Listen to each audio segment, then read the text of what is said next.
can still go through today, watch the transmission together. I'll talk about and analyze the trailer and some other stuff. But yeah, let's pull this up. サイレントヒルの情報をお伝えする番組サイレントヒルトランスミッションへようこそ。サイレントヒルのシリーズプロデューサーを務める岡本元井です。岡本さんと一緒に進行を担当する吉崎千尋です。私もサイレントヒル1作目からこの世界を恐れ楽しんできました。今日はプレイヤーの一人として今回のトランスミッション非常にワクワクしています。岡本さん、本日はよろしくお願いします。よろしくお願いします。さあ、このトランスミッション、今回はどんな情報が伺えるんでしょうか。はい、今回はサイレントヒル F にフォーカスしたトランスミッションとなります。このプロジェクトを発 So I'm going to be pausing this and giving commentary throughout. So if that type of thing annoys you, then sorry. Why are you here? That's usually what I do. I just wanted to talk about this a little bit because I've seen when the transmission happened, I saw a lot of comments and a lot of people on like the subreddit who were super upset that they were like, why no Born from a Wish DLC? Why no Townfall? Where's the trailer for the new movie? And it's like, even before the transmission aired, they said that it was just going to be focused on Silent Hill F. It always amazes me, like, people getting upset just because it's like, yeah, they didn't talk about the games that they didn't say they were going to talk about anyway. But yeah, October 2022. Crazy to think it's already been that long since the first transmission and announcing all of these new things. 表したのが2022年の10月ですから、ファンの皆さんを随分お待たせしてしまいましたが、ようやく本日新たな情報をお届けすることができるようになりました。そうですね。ティザートレーラーが話題となって謎に包まれていたサイレントヒル F のこの最新情報がようやくお披露目されるというわけですが、この T シャツ我々も F のロゴが入っていて岡本さんかっこいいですね。ありがとうございます。そして私気になって I do like the shirt design, the vertical Silent Hill with the F kind of behind it. Especially, there's so many ways to interpret the F in the title, but one of the ways people have been noticing is visually it's very, very similar to a dagger. And I think having it sort of juxtaposed against the text here, vertical writing. いたんですけれども、 Cool shirt. 私たちが今立っているこの場所も、はい、この場所もサイレントヒル F のゲーム内のロケーションの一つなんです。語りたいことは山ほどあるのですが、今日は新たなトレーラーを用意してきましたので、まずは皆さんにこちらをご覧いただければと思います。それではどうぞ。 Before we get into the trailer itself, because I'm going to be pausing and talking about everything there, he mentions, yeah, they're in like a location from the game. Trying to remember the names of stuff. Thankfully, I think I put all this in Silent Hill info, or at least some of it. Ebisugaoka. Ebisugaoka is the fictional setting, the Japanese city, which is based on a real town in Japan, Kanayama, Kanayama-cho, where they apparently recorded ambient audio of like the birds and background sounds, nature sounds, so that like the sound of the wind blowing through the buildings and things like that is accurate to Kanayama. Like they really spent a lot of time trying to make Ebisugaoka like realistic. So that's one of those really, really interesting things as far as like location, since he was talking about that.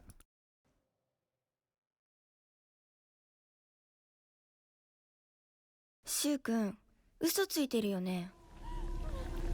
騙せてる。 Right off the bat.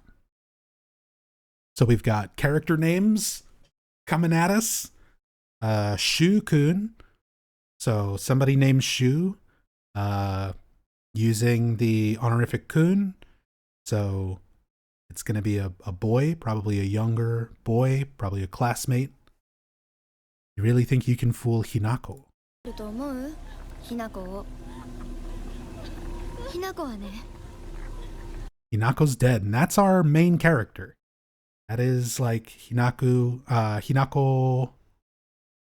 Full name, did I have that? Out of all my other notes, I didn't have that. Hinako Shizu something? I'll have to go back through it, pull up the names. I'm still, like I said, I'm behind on Silent Hill F, so I'm trying to catch up on notes. Visually, we've got all of the flowers, predominantly these higambana, the red spider lilies.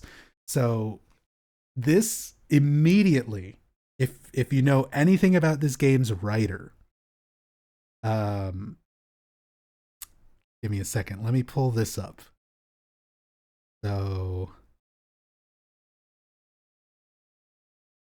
Ryukishio 7 is the writer for Silent Hill F. And one of Ryukishi's previous works is called Higambana no Saku Yoroni. Which basically means like the night of the red spider lily blooming, or the red spider lily blooms at night. Higambana no Saku Yoroni.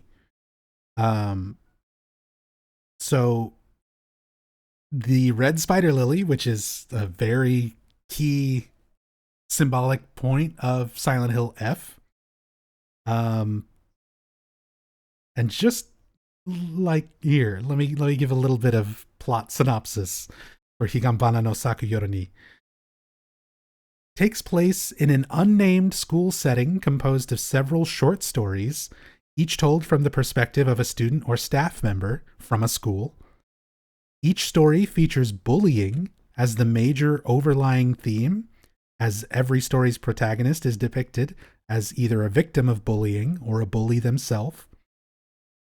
Higambana revolves around a series of urban legends caused by supernatural beings called yokai. So yokai are basically, traditional Japanese deities, demons, spirits, all sorts of Japanese folklore in yokai, which there are several major references to yokai in this trailer that we'll get to. So, just to give an idea, Ryukishi has written something very much in line with what we're seeing for this trailer before. And then just all these little hints. The Higambana themselves are often sort of equated with death and the idea of passing to the afterlife, or crossing over. We've got dialogue immediately saying, Hinako's dead. It also looks like there are people mixed in with the flowers. This is like a shirt and shoulder belt here, collar. Almost looks like someone on their knees. There's a lot of little details in these environment that can kind of be easy to miss because there's so much visually happening with all of the flowers. 死んだんだよ。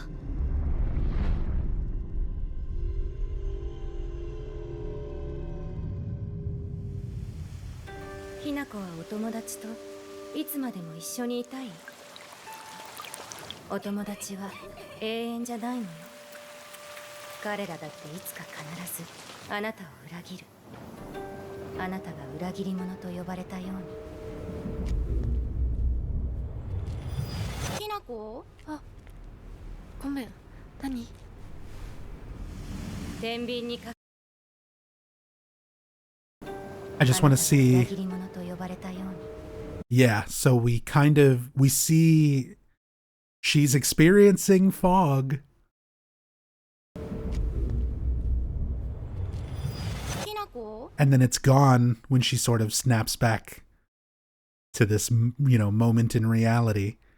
So this is why I imagine the Silent Hill phenomenon note was present in the short message to kind of establish the way some of these things are, because that's kind of in line with the way it's presented. あ、ごめん。何？天秤にかける価値があるかどうか、しっかりと判断しなさい。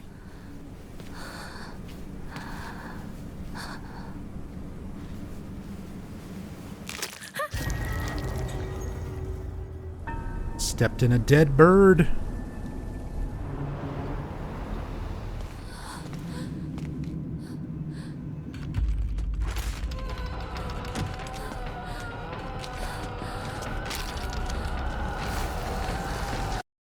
God. As tropey as it is in horror to have like scary mannequin, scary doll creature, I like this one. The visual of it is so disturbing. Like the silhouette is really striking. The movements, like all the animations as it goes, and the sound that you can hear, mannequin hard plastic chunks sort of moving and scraping against themselves as the animation goes, along with that voice and everything.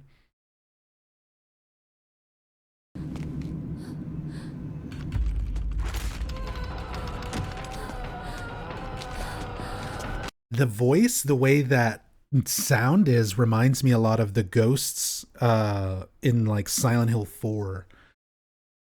Really creepy. Maybe it's Cynthia. She turned into a mannequin once. And a ghost.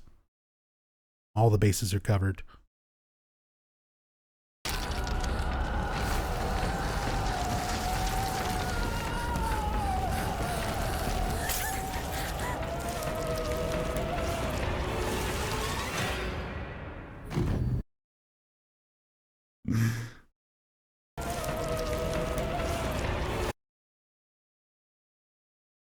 Hold on. Frame by frame.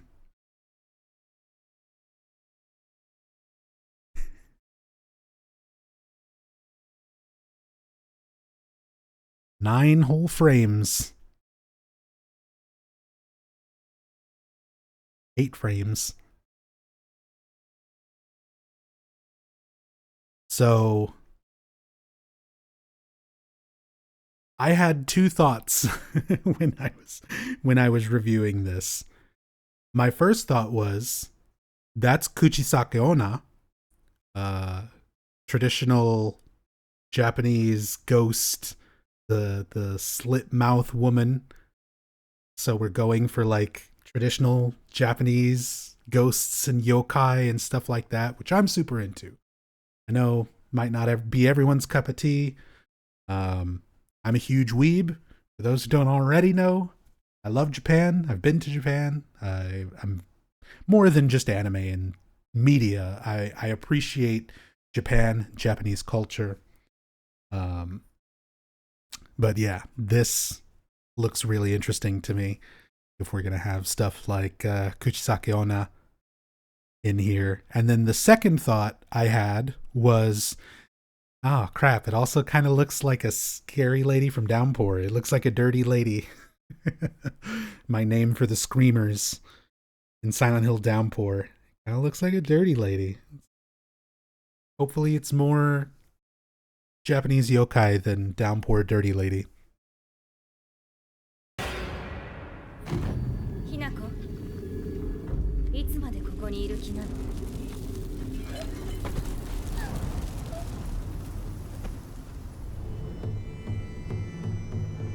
自分でもおかしいと思うの。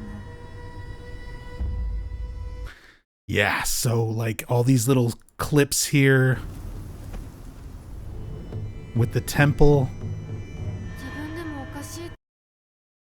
I love the way this is all set up, but again, these I think are in reference to fox spirits and things like QB. Again, kind of in line with the と思うの。 Japanese yokai kind of aspects, more statues there. Rokurokubi, long-necked woman, another traditional Japanese yokai, kind of being hinted at here. 自分で自分がわからない感じ。自分の気持ちが自分で理解できない。私かお前の夢の中ってことはないよな。 Yeah, some more interesting little still shots. Contemplating if it's a dream. I like that we're still, you know, playing with the idea, the way people sort of perceive Silent Hill feels like a dream. That's something that goes all the way back to Silent Hill 1.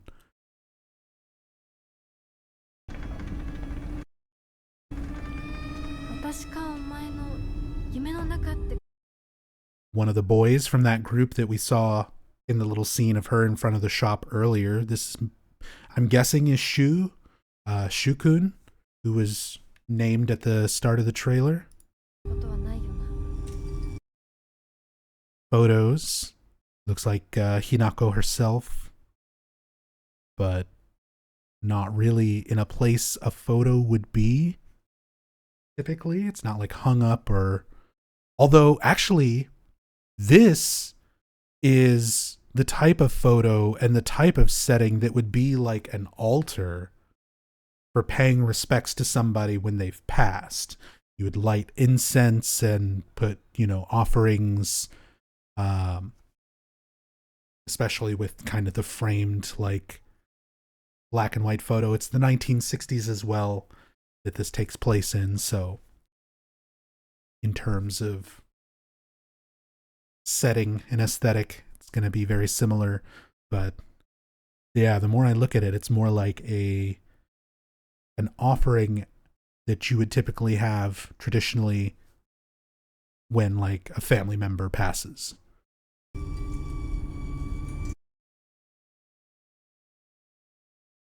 So cool. Again, the striking visuals.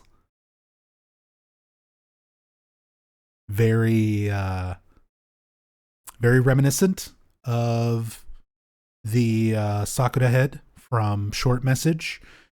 Similar imagery was used for that game. These long hallways with all the red or pink flower petals, which in Short Message was sticky notes to be symbolic to what that game was going for. But here we have the spider lilies, the higambana, all over. So cool looking. ひなこ、もう時間がないのよ。あなたが生かされたということを。 Oh, look at that doll. もうじ Another part of the temple. Actually, this might be somebody's home. Just put out a bunch of candles, like warding seals. 時間がないのよ。あなたが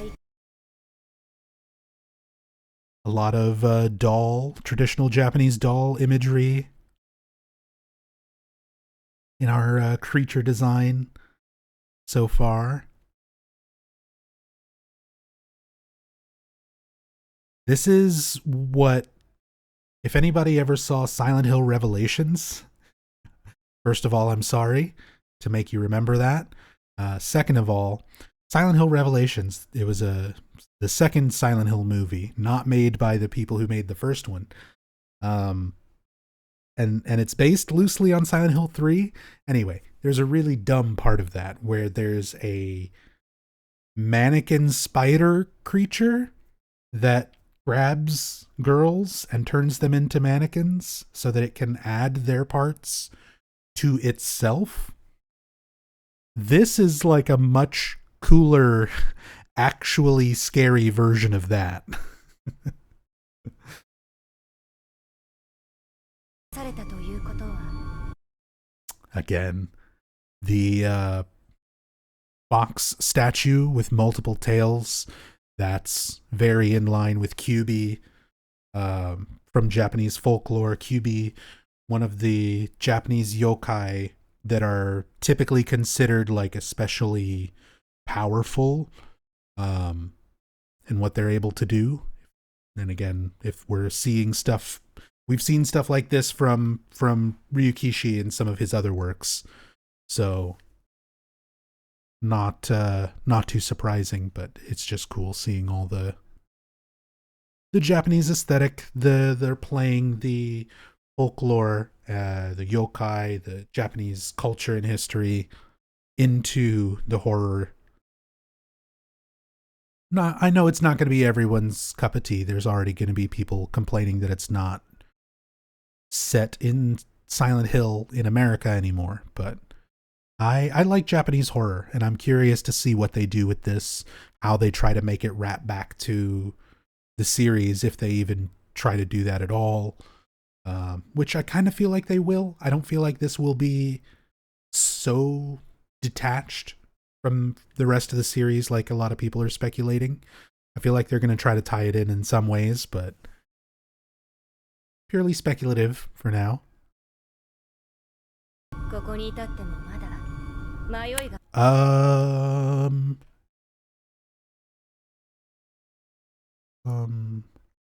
はい早く逃げて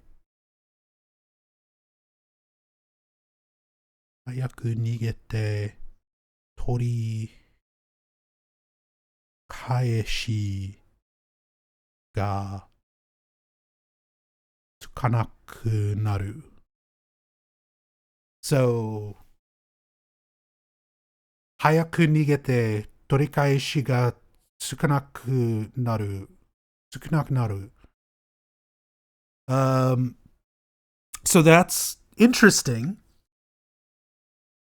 because that's essentially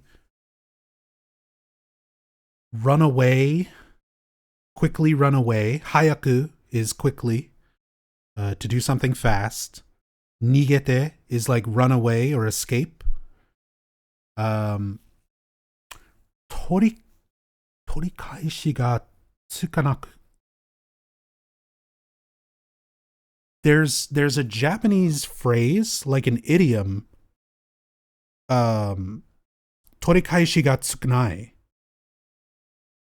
And torikaishi ga tsukanai is like, it can't be undone. I think literally translated, it is unable to recover. But it's written in a specific way. Like if you were just trying to say run away before it's too late, which is kind of the way this reads, you could write that in different ways. Torikaishi ga tsukanaku naru. So, like I said, as an idiom, torikaishi ga tsukanai means like can't be undone. So like run away before it's too late, or it can't run away before it can't be undone. But torikaishi by itself is like recover, to get something back. Tsukanak is sort of like, you would use it to like say to put something on a surface, like putting on clothes. You know, you would use that word, that phrase, sukunak. But it also can mean conflagrate, like to set something on fire, to burn something, to start something burning.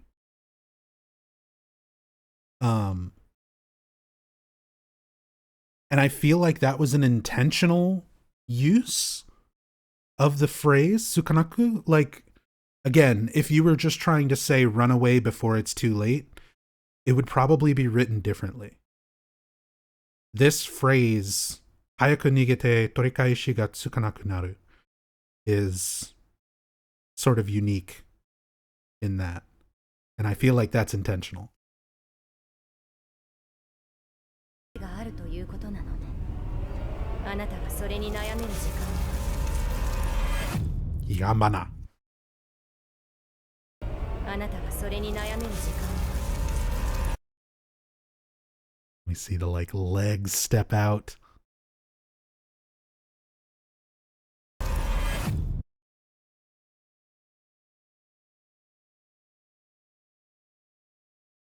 Is that another leg or like a hand? Trying to see that right limb that comes down. It might be that mannequin creature, since all of its limbs and stuff are kind of twisted up, and that just kind of looks like a stick, kind of like the leg of the girl in the hallway. もう突きかけている。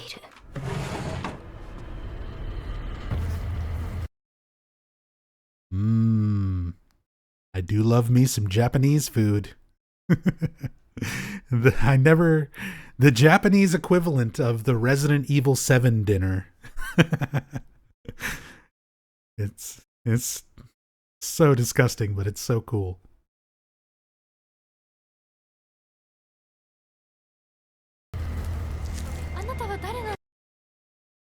Little photos of characters here. That same stairs leading up to the potentially a shrine entrance, a tori.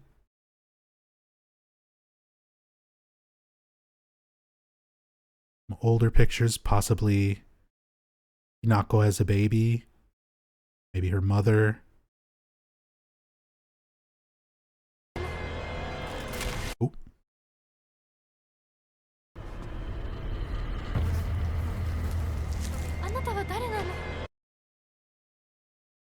Sketchbook pages.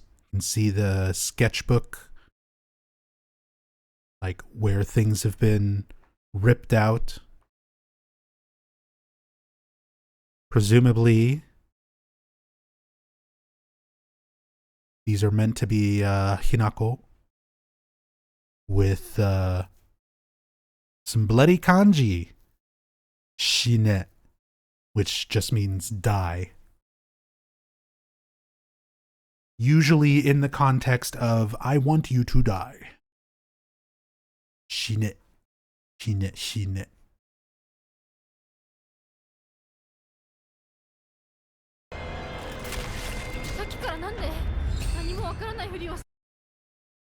More sketches. This looks like the boy from earlier. That's probably Shukun. I don't have notes on it. I'm behind on all my Silent Hill F stuff, so I'm still kind of compiling information. I did see somebody, I think, already came in here and figured out what some of these books are. And I think one of them was like In the Mouth of Madness or The Mountains of Madness. It's a reference. It's like a literary reference. I don't remember exactly what. I'll have to, like I said, go back, and I'm still digging up notes and info on this.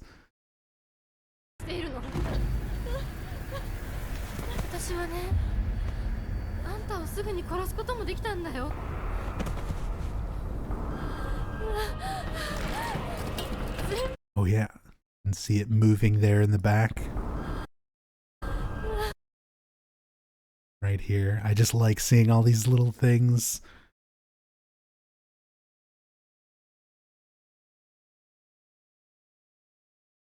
Yeah, it looks like that mannequin or some form of one of those mannequins.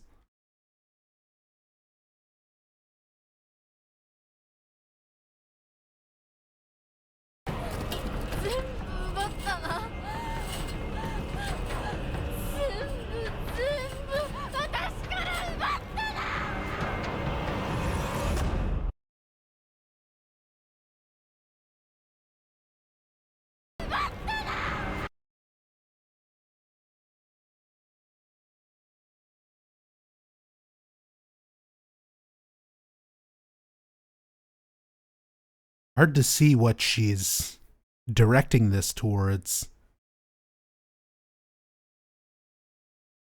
If that's a creature or a person. Statue? Maybe a statue? She's about to go fuck up a statue. Blaming, you know, some yokai or spirit or something on her misfortune. Neon Umbra, you said you're really happy we're getting another female, but a younger character as well. Potentially the youngest protagonist of the series. Her uniform is in line with like a middle school student. So Inako is probably like 14, given the students and their uniforms. She wouldn't be like, it's unlikely that she would be like high school age. So yeah, probably like 14 at the oldest as like a middle school student.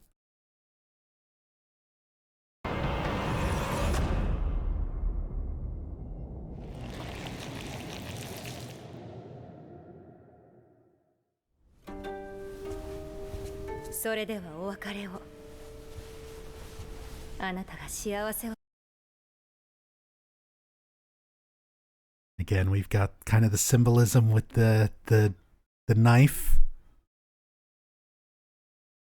the dagger, somewhat resembling the F in the title. Also these characters, they're fox masks.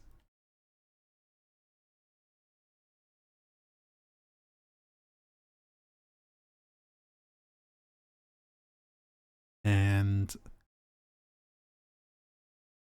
looking at these like side profiles, and I've seen this trailer, so I know where this is going, but I get the feeling they don't have faces. They might be missing faces under these masks.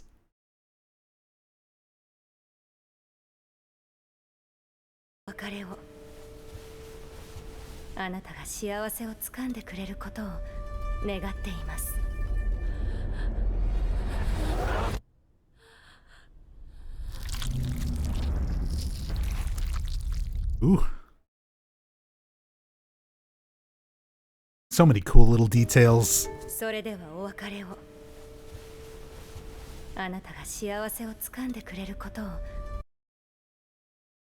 So, okay, this is from her left side.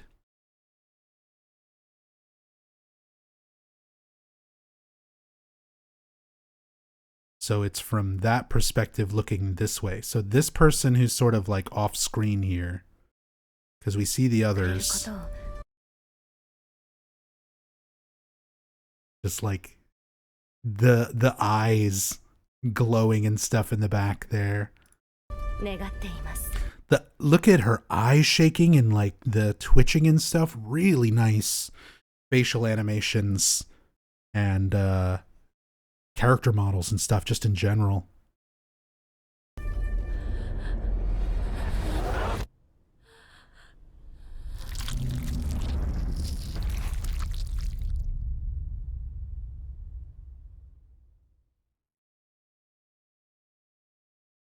And there you go, Silent Hill F. I'm excited. And it's coming out on like everything. No Sony PlayStation exclusive. PS5, Xbox, Steam, Epic, Windows. Unreal. Let's hope they're better at optimizing on this engine than Bloober Team. It's the only thing.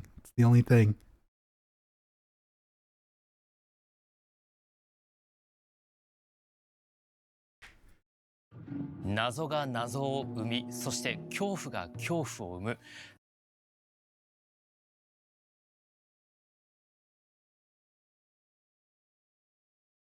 Do you agree? Do you agree with producer Motoi Okamoto? Do you think the trailer perfectly captured Silent Hill DNA, despite not being in Silent Hill? I would say yes. Like, the vibe of the trailer, I think, is still very much in line with Silent Hill. Just in the most literal sense, like, what if Silent Hill was in Japan? There's only so much you can get from it, but just the way it's presenting information, the way visually it's conveying things, the music.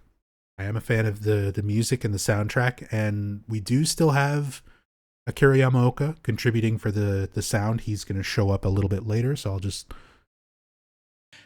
let it play. DNA を受け継いでいるかのような素晴らしいトレーラーでした。そしてウィッシュリストが本日開始となっております。ぜひ各プラットフォームのストアページから登録をお願いいたします。対象のプラットフォームはプレイステーション5、Xbox シリーズ XS、そしてスチーム、エピックゲームズストア、マイクロソフトストアとなっています。さあ、ここからはサイレントヒル F についてさらに詳しい情報をお届けしていきたいと思います。まずは皆さんも気になっているであろう本作のあらすじについて私からご紹介いたしましょう。清水日奈子の日常は思春期相応の平凡なものだった。だが唐突に。He's going to read it in Japanese, but I'm going to read it for you in English. Story. Shimizu Hinako was living her life as an ordinary teenager. That is, until her town is suddenly shrouded in fog and begins to change in a horrific way. Now she must explore a town she no longer recognizes while solving puzzles, fighting strange enemies, and doing everything she can to survive in order to face the ultimate decision that she must make. This is a tale about a beautiful yet terrifying choice.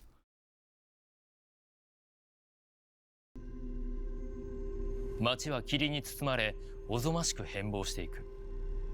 変貌していく街を探索し、謎を解き、身を守るために戦い、生き残れ。向かい合わなければならなかった選択と向き合うために。Neon Umbra, you said, haven't seen the beginning of the analysis. Apologize if you mentioned this already. The symbol on the back and the sleeve bears a striking resemblance to the order symbol. So I've seen that theory put forth by some other fans who are analyzing this. It's possible. I don't. It's not enough for me to buy it quite yet, because of a lot of reasons. First of all, chronologically, the halo of the sun was not the order's symbol back in the 60s.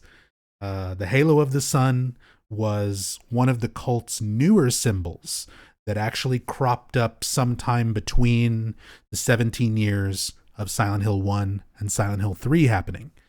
There's a book in Silent Hill 3 in the library that you find that explains how religions change over time and how the order and the cult is no exception. It's kind of used to retcon a little bit of the cult's like belief structure for the sake of Silent Hill 3. But it introduces the idea of something like the halo of the sun being a newer thing that the cult was believing in, or at least that sect of the cult was believing in, because they follow Saint Alessa. The halo of the sun's got a very specific meaning. It represents reincarnation, past, present, and future. The idea being that Saint Alessa is essentially an immortal deity of her own, who is constantly reborn. We've seen how Alessa can split her soul, creates Cheryl, and then reincarnates into Cheryl again, who becomes Heather in Silent Hill 3. Sorry if I spoiled Silent Hill 3 for you. But anyway, long story short, Halo of the Sun has a very specific meaning, would not be timeline accurate to exist in the 60s, and there's a lot of traditional Japanese symbols used to signify families, temples, shrines, schools, lots of different things like that. And it's just a circular symbol with like 3 leaves inside of it. You could argue that's like a circle with 3 circles in it, like the halo of the sun. That's not enough for me to consider that similarity. Maybe it is. Maybe I'll be proven wrong. But yeah. There are things traditionally in Japan that the symbol could just look that way for, without having any sort of meaning to Halo of the Sun. And if it is a reference to Halo of the Sun, I think it's going to be a little bit lore retconny if that's the case. But we'll see. And Blad, thank you for the tier 3 sub and the 90 months. God damn it, I didn't want Silent Hill 3 spoiled. Yeah, sorry, Blad. Thank you so much, man. おぞましい選択の平凡なものだった。だが唐突に街は霧に包まれ、おぞましく変貌していく。変貌していく街を探索し、謎を解き、身を守るために戦い、生き残れ。向かい合わなければならなかった選択と向き合うために、美しくもおぞましい選択の物語。いや、ものすごく気になるストーリーでした。私もファンの一人としてワクワクしていますが、岡本さん、これまで海外を舞台としてきたこの過去シリーズの作品とは違って、今回はこの日本が舞台であり、和を特徴としたサイレントヒル F ですが、まずは改めて本作品のコンセプトを教えてください。はい、本作品のコンセプトは美しいがゆえにおぞましい。サイレントヒルシリーズの核である Find the beauty in terror. It's a good concept. That's a cool concept to like explore more. And it's something that I've talked about with the rest of the Silent Hill games. I've used similar language to describe Silent Hill 2 and a lot of the other Silent Hill games, that there is, or as you know, for being horror games, there is a sort of beauty underlying in them, in the way the character's humanity is sort of explored. There's a kind of calmness, a sort of uneasy peace that punctuates the moments in between, you know, the loud, overbearing otherworld and I guess scarier moments. You have those moments where it's like, yeah, the fog and the lake, and it's eerie. It's fills you with terror, but there is a sort of beauty to it as well. It's something that I've always enjoyed about the series, and I'm glad that that's something they're aware of and that they're focusing on for F. サイレントヒルシリーズの核であるサイコロジカルホラーとしての要素は残しつつも、従来の作品から一転して日本を舞台にし、和のテイストを前面に押し出した挑戦的な作品となります。日本のホラーの一つの特徴は、美しさの中におぞましさが宿っていることです。美しいものは美しすぎるがゆえに、とてつもなく恐ろしいものでもあります。And that is actually a really good point. The way that he phrases that. When something becomes too immensely beautiful and perfect, it instead becomes deeply unsettling. There's actually a really similar sentiment shared by Takayoshi Sato in the making of Silent Hill 2 documentary, the behind the scenes. Because Sato is talking about his design philosophy when it comes to characters. Specifically, he's talking about Maria as an example, where Mary and Maria, they share the same bone structure and like facial skeleton animation rigging, but their muscle and face textures on top of that are different, just slightly. So by default, like Mary can make Maria's face and Maria can make Mary's face, but it's not their natural, resting face look. It's just different enough. And Sato talks about the character design with Maria. They made her imperfect on purpose. She, little hints like the highlights showing that she probably dyes her hair. Things like they gave her a little bit of fat on her. Like it's just the slightest little hint of like a belly and a line at the top of her skirt. Blad, thank you so much for gifting a sub to Lexi, the tier 3. Thank you so much, Blad. But yeah, Sato specifically designed Maria to not look perfect because he felt she would not be convincing to James if she was too perfect, because that's not how reality is. Sato brings up an example. He's like, if you're with your girlfriend or your wife or someone you love, in your mind, you have a picture of them, how they look, sort of perfectly. And if you were to take a camera and just snap photos of them when they're not expecting it, you'll catch them making, a weird face or, something not flattering or whatever. But that realism is important for the character design, for you to buy that character as a real human. And I like, again, just the fact that things like that are acknowledged here. The idea that something too perfect, too immensely beautiful and perfect will become unsettling. It becomes less real beyond a certain point because there aren't realistic imperfections that real people would have. なく恐ろしいものでもあります。プレイヤーは一人の女性の人生を通して美しくもおぞましい選択をしていくことになります。美しさと同居したおぞましさをぜひ体験していただけたらと思います。日本ならではのホラーを追求しているというのが本当ひしひしと伝わってくるんですけれども、美しくもおぞましい選択ってどんなことが考えられるんでしょうか。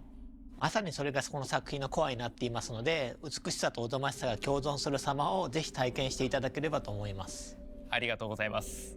それではここからはサイレントヒル F の魅力をより深掘りしていくためにゲストの方にお越しいただきましょう。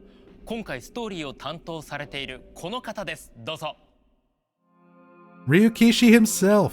よろしくお願いします。よろしくお願いします。龍騎士07さんです。よろしくお願いいたします。よろしくお願いします。Ryukishi 07です。Ryukishi 07. Mr. Higurashi himself. 本さん、龍吉さんといえば日暮らしの泣く頃になど数々の作品を世に送り出されていますが、今回サイレントヒルシリーズには初参加ということで、このあたりの経緯教えてください。日本を舞台にしたサイレントヒルを作り上げるにあたって和風ホラーのエッセンスを理解しているシナリオライターの方が必要でした。和風ホラーの中で最も有名な作品の一つ。 Okay, I have to point out it's a little bit strange because they're like, oh, we've got the perfect guy to write Japanese horror and you know, stuff that leans heavily into Japanese horror as a writer. And they keep mentioning Higurashi. Higurashi no Nakokoro ni is his most well-known work. So I understand why they're covering that one, because it's like the popular one. I think it's a little bit funny that they don't mention Higambana, the fact that he's written a Japanese horror story about red spider lilies and yokai and school students.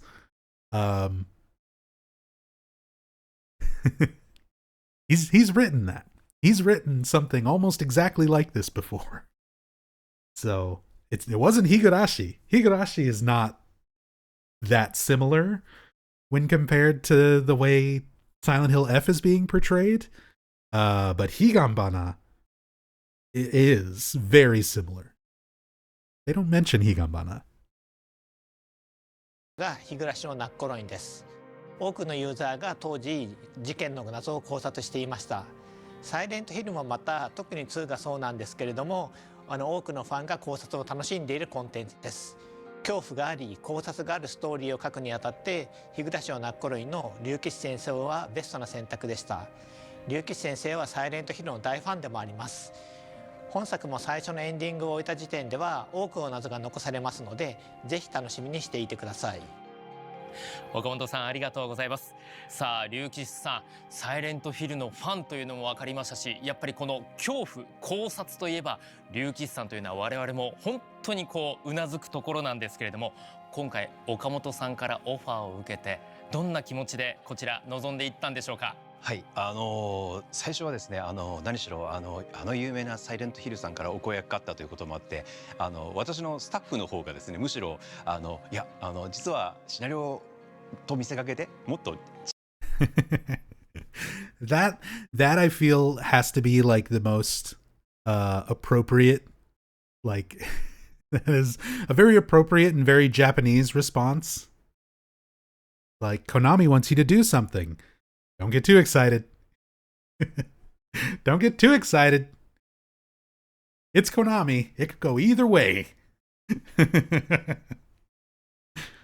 小さいお手伝いの仕事かもしれないから、ぬか喜びにならないようにね、ちょっとまだ冷静に落ち着いて待っててねみたいな。Just wait and see. スタッフの方が私に気を使ってくれたぐらいで。Let him 入念に打ち合わせを let him cook for a bit. どうやら本当にシナリオの話らしいということで、ものすごい浮かれて、そしてものすごい緊張感でコナミさんにお伺いしたことを覚えております。龍吉先生のサイレントヒル愛が本当にすごいので、私たちも安心して任せることができました。いや、今回サイレントヒルシリーズの完全新作ということで、やっぱり緊張して臨んだと思うんですけれども、新たなストーリーを作るにあたって意識したことがあれば教えてください。そうですね、やっぱり一番最初に、実は私もコナミさんにお伺いする直前までは日本 That, I think, is also a really interesting thing that a lot of fans need to take into consideration. And this is not uncommon for game development and Silent Hill or anything like that. This is actually fairly common. So again, this is the lead writer. This is the main scenario writer, right? So he should be the one who came up with everything. The story, the setting, the characters. Well, I actually didn't know it was going to be based in Japan right away. So the overall concept is not his. This was something handed down to him. Like, here's our general concept of what we want, Now you write it and make it happen and make it make sense, make it good.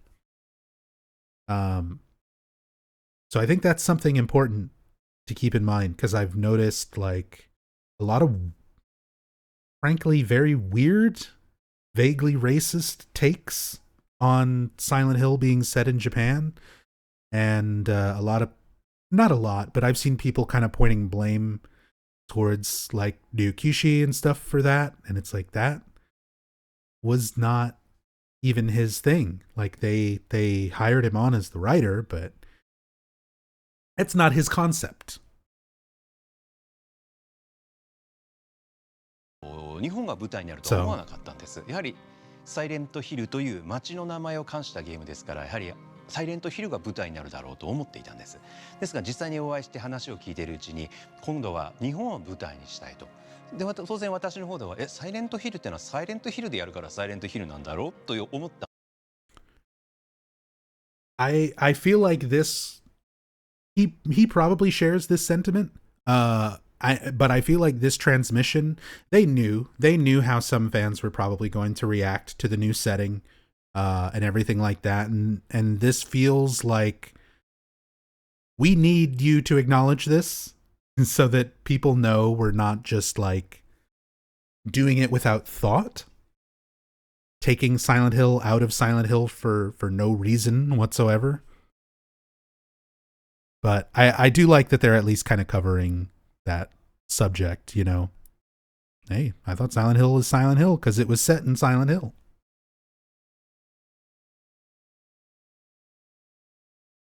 なんですけれども、じゃあ巣はサイレントヒルとは何ぞや、街の名前はついてますけど、この作品自体は一体何を描いているんだということで、それで岡本さんと随分初期の打ち合わせにサイレントヒルとは何ぞやということを随分たくさん対話を交わしたんです。でまずサイレントヒルという物語、このタイトルが持つ側面の一つは、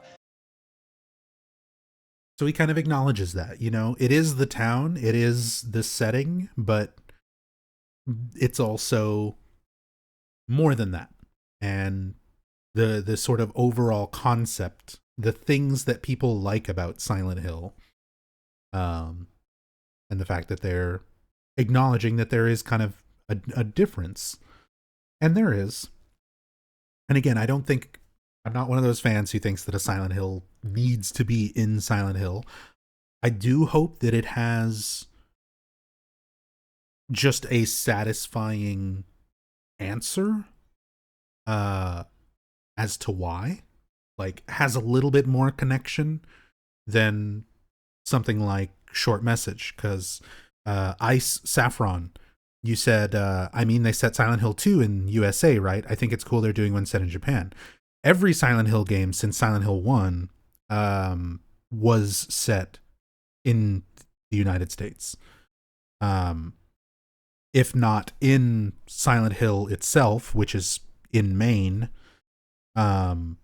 in surrounding areas or nearby locations. Across the lake is Shepherd's Glen. Ascension and Short Message. So now that we've had this revitalization of the series, they're taking it in some new directions. So Silent Hill Ascension explored this. Silent Hill Short Message explored this, where Silent Hill as a phenomenon, the other world, monsters manifested from your mind, that sort of, those concepts are bigger than the town itself. And I agree. Those things are, at the end of the day, more important than just setting the game in the town. Because we've already had very good games not set in the town. 3 and 4 are largely not set in the town, except for some very small parts, essentially. So it's not even something that they haven't explored before. But I just want it to be satisfying, hopefully, the way they tie it in. And Ascension and Short Message were not satisfying. Like, they didn't give, for me, a good enough reason for Silent Hill to be in the title. Um, even if you like, I mean, nobody likes Ascension, let's be real, but even if you liked Ascension, even if you like Short Message, um, you know, the setting itself, outside of notes and things where they're kind of directly talking about it, like where you find the note that's talking about like this building in Germany and all the things that happened. Um, when you're just in the building, it feels like Silent Hill. You're not necessarily thinking about where you are overall. And those kind of things, I think, are what they're going for. Like, we want to match it in terms of feel, not necessarily in terms of direct location. But yeah, just writing a note and just saying, oh, it's the Silent Hill phenomenon, the way they did in Short Message, that's not a satisfying connection. Or Silent Hill Ascension, where it's just never mentioned at all. Is no mention of Silent Hill. And when it goes that far separated, it's like clearly the name Silent Hill is just a marketing tool to try to sell what would be an otherwise, mediocre horror game if it was just given any other name. But you call it Silent Hill, and you're going to get weird fanboys like me who are going to get it no matter what. So they understand that from a marketing standpoint. And that's the main thing. As long as they avoid that, as long as it doesn't feel like something where they slapped Silent Hill on it to sell some copies, if it feels like somebody on the team cared about the series and they try to make it connect in some ways, even if it's purely through reference and visual, then that'll be fine. If it's like Ascension, it's like, what was even the point? There is no reason to call this Silent Hill. So, but just from the trailer and the way they're talking about it alone, I don't think that's going to be a problem. At least not for me. サイレントヒルという土地が持つ記憶や物語、痛みやあるいはその土地の暗い歴史などをかたどったそういうもちろんサイレントヒルという土地の側面、そしてもう一つは登場人物たちの心の闇とか罪とかあるいはそういったわだかまり葛藤、そういったものを視覚的に描かれた心象世界で対峙していくというそういう精神世界を描いたテーマ、この2つの面があったわけなんですよね。この前者でなく後者が And I like the way he phrases that. Like, ultimately, the setting, the cult, the powers, all of that is just tools in order to lead you into the psychological battles of the human mind. Now, there's, again, some nuance to this, because not every game is Silent Hill 2. A lot of people think it is, fans and developers alike. Not every game is Silent Hill 2. Not every game is about every individual character and their individual personal psychological battles and internal conflicts and traumas. Sometimes you're Harry Mason and you just want to find your fucking daughter, and crazy, scary shit happens because it's Alessa's psychological battles, but you don't know that. It's scary because they are not yours. It's not your nightmare. It's not your personal demons. It's somebody who you don't even know who is causing all of it around you. Silent Hill 4 with Walter Sullivan, like I said earlier, Walter is the main character of that game, not Henry. Henry is just there as sort of a vessel for you to experience everything through. It's not about him. It's not about his psychological battles. So again, there's nuance to this. It shouldn't necessarily go full, let's just rip off Silent Hill 2 and make everything a projection of somebody's internal struggles in mind. I love Silent Hill 2, but that has been beaten to death, and it is anticipated by fans now.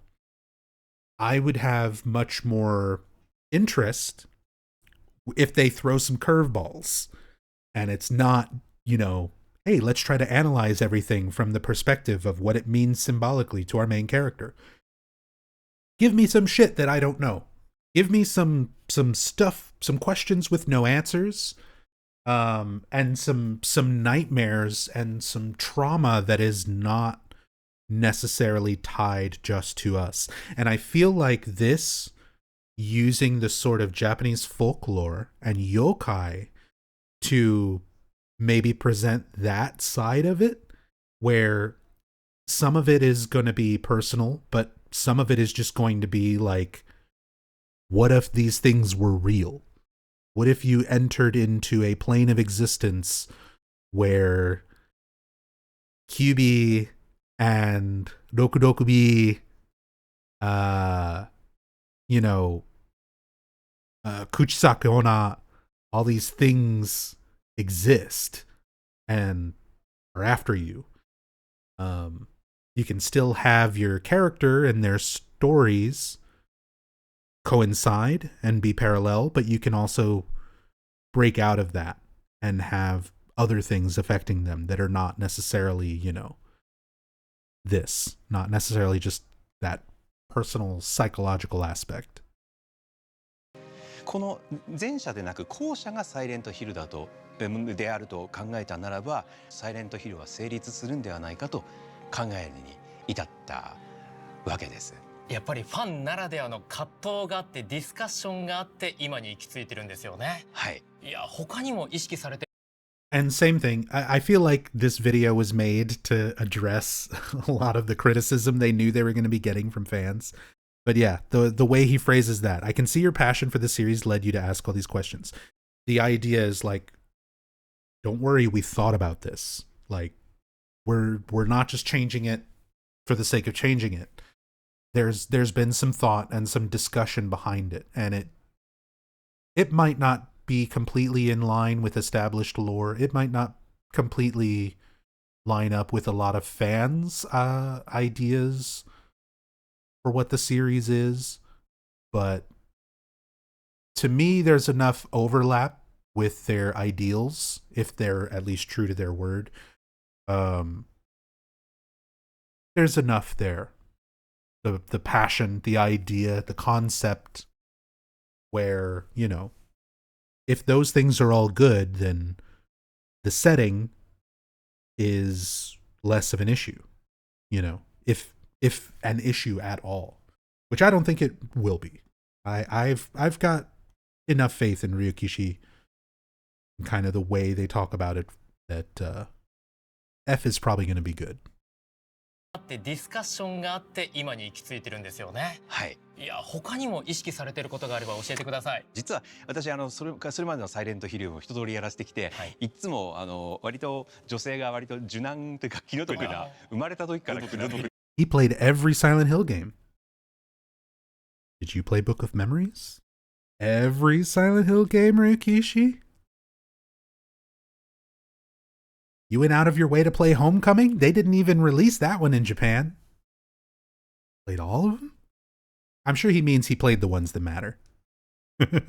やっている女性が多かったんで、ただ不幸な目に遭ってるだけではなく、その不幸な中でも自分なりの選択を葛藤しながら選べるような長さなくやっている女性が割と。Okay, so he played them all. 生まれた時から気の毒な。Many of the female characters are put through a great deal of suffering throughout their lives.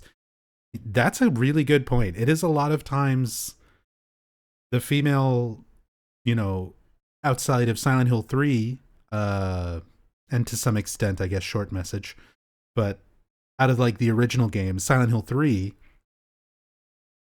you really do see arguably more suffering from all of the women. Like, yeah, Harry is a scared dad who wants to find his daughter, but like Lisa, Alessa tortured and bullied and abused since she was a little kid. Her mother tried to impregnate her with a god when she was 7 years old. She left tortured and undergoing a never-ending nightmare for 7 years after that. Lisa having to look after her, being manipulated, both mentally and through like drugs with Kaufman. Angela, of course, in Silent Hill 2. Like, there's a lot of really fucking tragic women throughout Silent Hill. And strangely, very few are main characters, main protagonists. やっている女性が多かったんで、ただ不幸な目に遭ってるだけではなく、その不幸な中でも自分なりの選択を葛藤しながら選べるような、流されるんじゃなくて自分の意思で答えを見つけれるような主人公、あるいは物語にしたいなという思いはありました。いや、この選択を繰り返していって結末、そして未来を掴んでいく、まさしくサイレントヒルだなというふうに感じました。ありがとうございます。お二人の本作にかける熱い思い伝わってきました。Kranesh, she said, in Higurashi, a lot of tragic stuff happens to many girls, especially because they're main characters. So this is perfect for Silent Hill. Same thing with Higambana, another one of Ryukishi's works, which is much, much more similar to Silent Hill F. Higurashi, again, Higurashi and Yumineko are probably the more well-known Ryukishi works. But Higambana which is the red spider lilies that are so predominant in Silent Hill F's aesthetic. Higambana is one of his other stories that, again, is focused around school-age girls and bullying and yokai. So, a lot more in common. But definitely makes sense that Ryukishi is going to stick to what he knows. さあ岡本さん、こちら新しい場所に我々やってまいりましたが、こちらちょっと神社でしょうか。鳥居も見えますし、そして何よりもちょっと重々しい雰囲気がこちら漂っているわけなんですが、同時に古い日本のような印象があるんですけれども、こちらの時代設定いつなんでしょうか。はい、サイレントヒル F は1960年代の日本の田舎町を舞台にしています。時代交渉も丁寧に行ってストーリーや舞台を作り込んでいます。Look at this effort when they talk about creating Ebisugaoka based on Kanayamacho. It's there. This is one of those things. The part of me, there's a big part of me that loves Silent Hill just for being able to explore and look at environments. It's just something I love doing in these games. And the amount of effort and detail they're already talking about having put into Ebisugaoka, I'm excited. If nothing else, I'm going to have, I feel like, a really interesting, detailed, Japanese town to walk around and find stuff in and look at everything. Yeah, it's based on a real place in Japan, Kanayama. ということで、この私たちがいるこの場所、そしてトレーラーに出てきた他のシーンも非常にリアルになっているということなんですね。はい。ということはどのように作り上げているんでしょうか。はい。ゲームの舞台になっている恵比寿ヶ丘という町は実際に岐阜県に存在する下呂市金山町という場所をモデルにしています。下呂市金山町に実際にスタッフが There it is. So, Kanayamacho. Yeah, look at this. Like the level of detail, like recreating all of these things from reality, from a real setting. And look at this.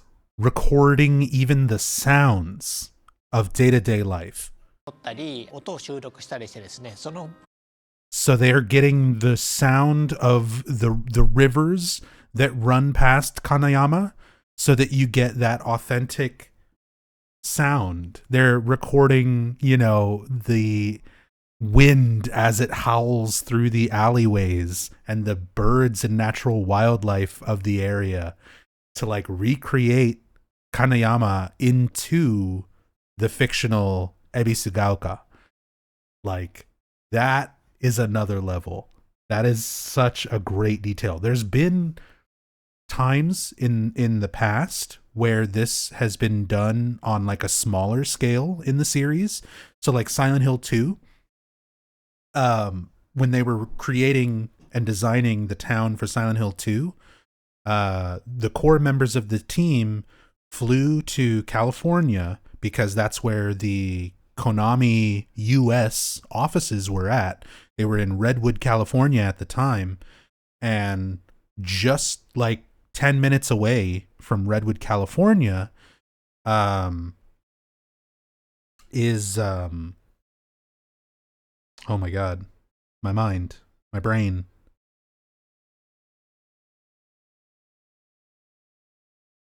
There's a place in California that the town is based on, and I would know the name of it if not for my brain just giving up on me all of a sudden. San Bruno. Jesus, I had to like go double check my notes. I don't know why that fell out of my head. San Bruno, California is like 10 minutes away from where the Konami US offices used to be located.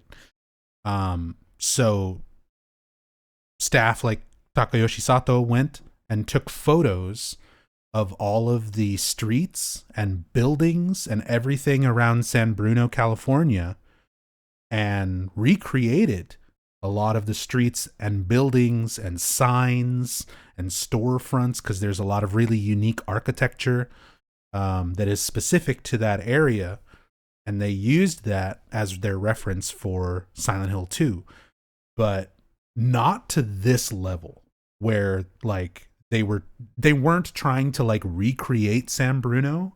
They just used little bits and pieces of it for reference. Whereas this is like way more involved to get video and sound recordings to much more closely and accurately create sort of a fictional place very heavily based on a real life place. So I'm excited. 現地のリアルな音、リアルな生活感というものを落とし込んでいるという当時に、それを1960年代にコンバートして、昔の資料なんかも拝見しながら作っていきました。あ、そこまで徹底されてるんですね。はい、いや、こうしてみると確かに下呂市金山町の実際の場所がこの Look at this. And just you know, trailers can only show so much, and you know, stuff is always subject to change, but these environments that they've shown so far for Silent Hill F are fucking beautiful. Like, these look so good.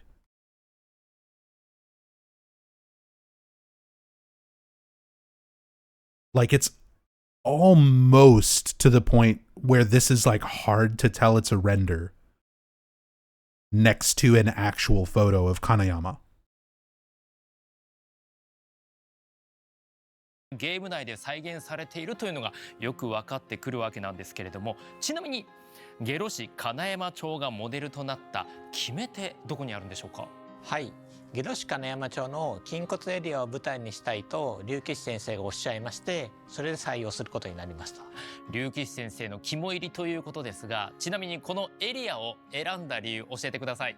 そうですね、物語を描くにあたってスタッフ全員にこういうところを舞台にしたいというのを映像として共通認識を持ちたかったんです。それで私が日暮の泣く頃にもそうだったように舞台は例えば白川郷がいいなと決めたように今回も恵比寿ヶ丘という土地はどんなところがいいだろうということでいろいろなところを見比べた結果下呂市の方に足を運びまして、実際に筋骨地区を見せてもらいまして、この筋骨地区っていうのは非常に面白いエリアで生活と時代に合わせてどんどんこう家々やその建物の形、住む人によってどんどんこう形が変わってきたというのを。And he brings up a really good point, and that is something, if you've never been to Japan, it is really, really something to experience for yourself. Just like not everybody who goes to visit Japan as like a tourist, you're not necessarily going to venture out too much. A lot of people tend to stick around like Tokyo and your major cities and things like that.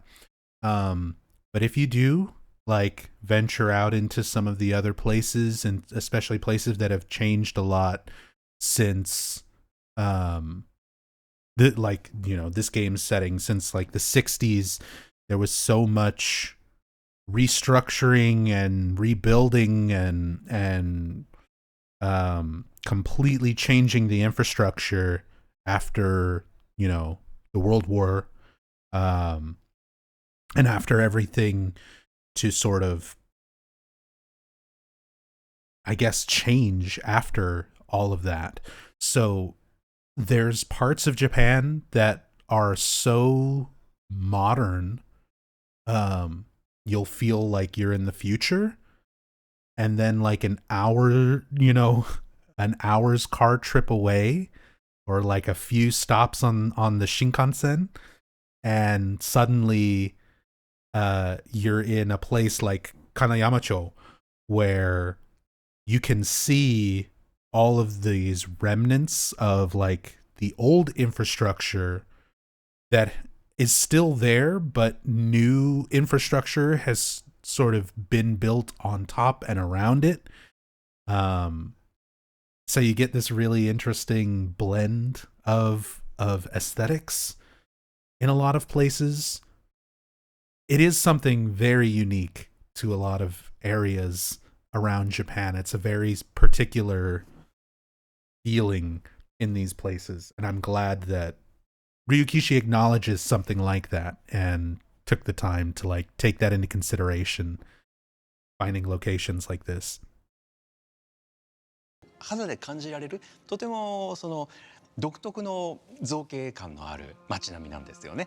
でそれが非常に興味深かったんで、歴史とか時代とかを感じさせる、あとインスピレーションをとても感じさせるエリアとして素晴らしいなと思って、ここにしたいなと、選ばせていただきました。金山 Yeah. That's cool. That's cool. That gives me a lot of hope. Ryukishi not just taking on a job, very genuinely seems passionate about this. It's something that he wants to write. It's something he wants to correct and or to create, and it's something that he wants to do correctly. And taking the time to like scout the location and you know, giving that as, oh, it's so cool. I'm excited for F. I've got a lot of, it's gonna really hurt if this game winds up being bad. But I don't think that's gonna be the case based on everything we know so far. Want to go to Japan so bad, hopefully one day, old with new. Yeah, my experience with that feeling, not to mention the strange experience of visiting a real life place that you have previously only known through like a video game. For me, that was when I took a trip to Japan, and I went to go visit a friend of mine who was, you know, a U.S. citizen who's in the Navy, and they were stationed in, I was going to say Kanayama. It's not Kanayama. Yokosuka. They were stationed in Yokosuka. And I was like, I know Yokosuka. I've played Shenmue. Because if you've ever played Shenmue, Yokosuka is a, you know, it's a place. It's a real place. But I knew it through Shenmue, and there was a very surreal feeling of being there the first time. And my friend and I were like, he was like, let's go to Dobuita Street. I was like, you mean like Shenmue? Like Dobuita Street? He's like, well, this is the real one, but yes.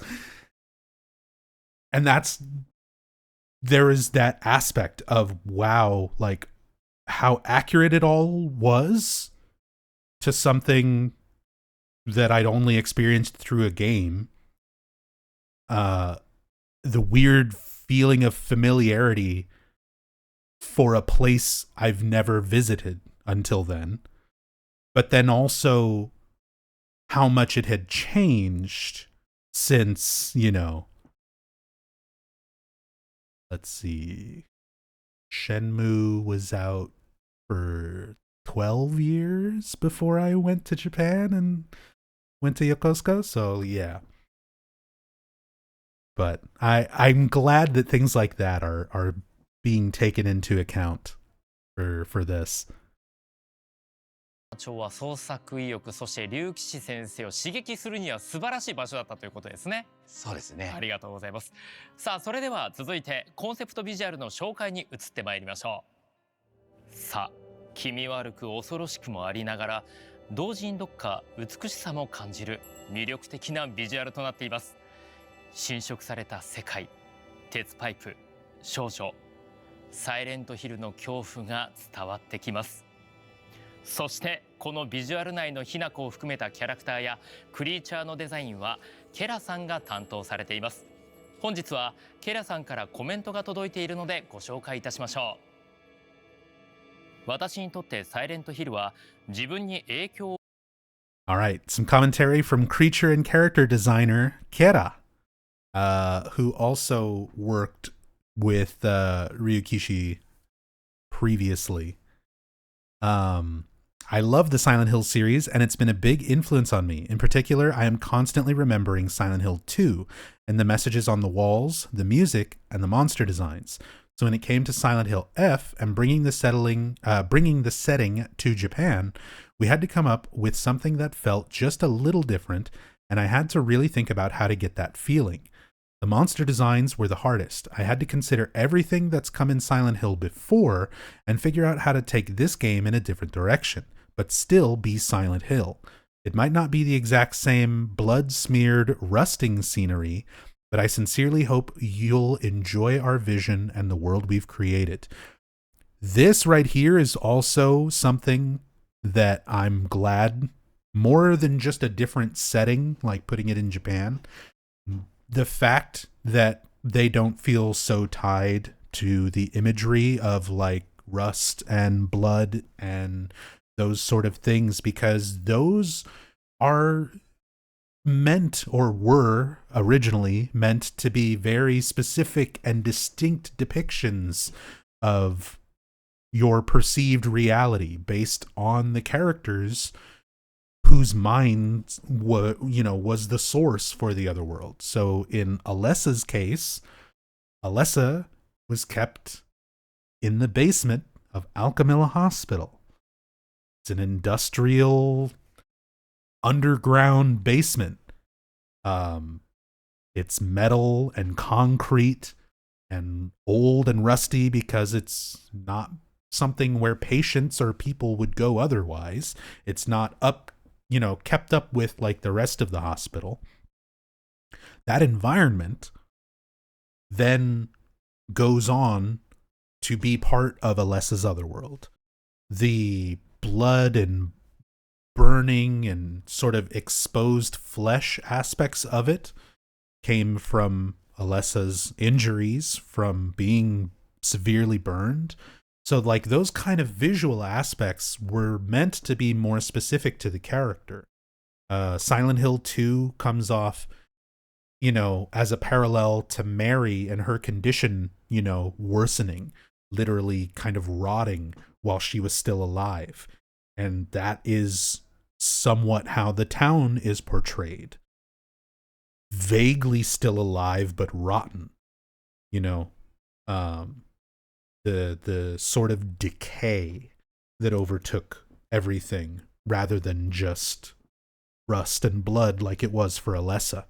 So those things I've always felt should have been a little bit more specific to their games and to their characters, but people like the blood and the rust and the pyramid heads, and we'll just put them in everything without thinking about it.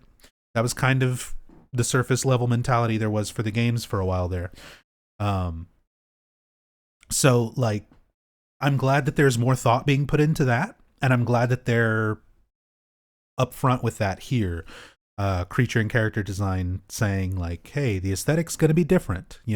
It's not supposed to be that rust and that blood and that sense of decay the same way all the time, every time.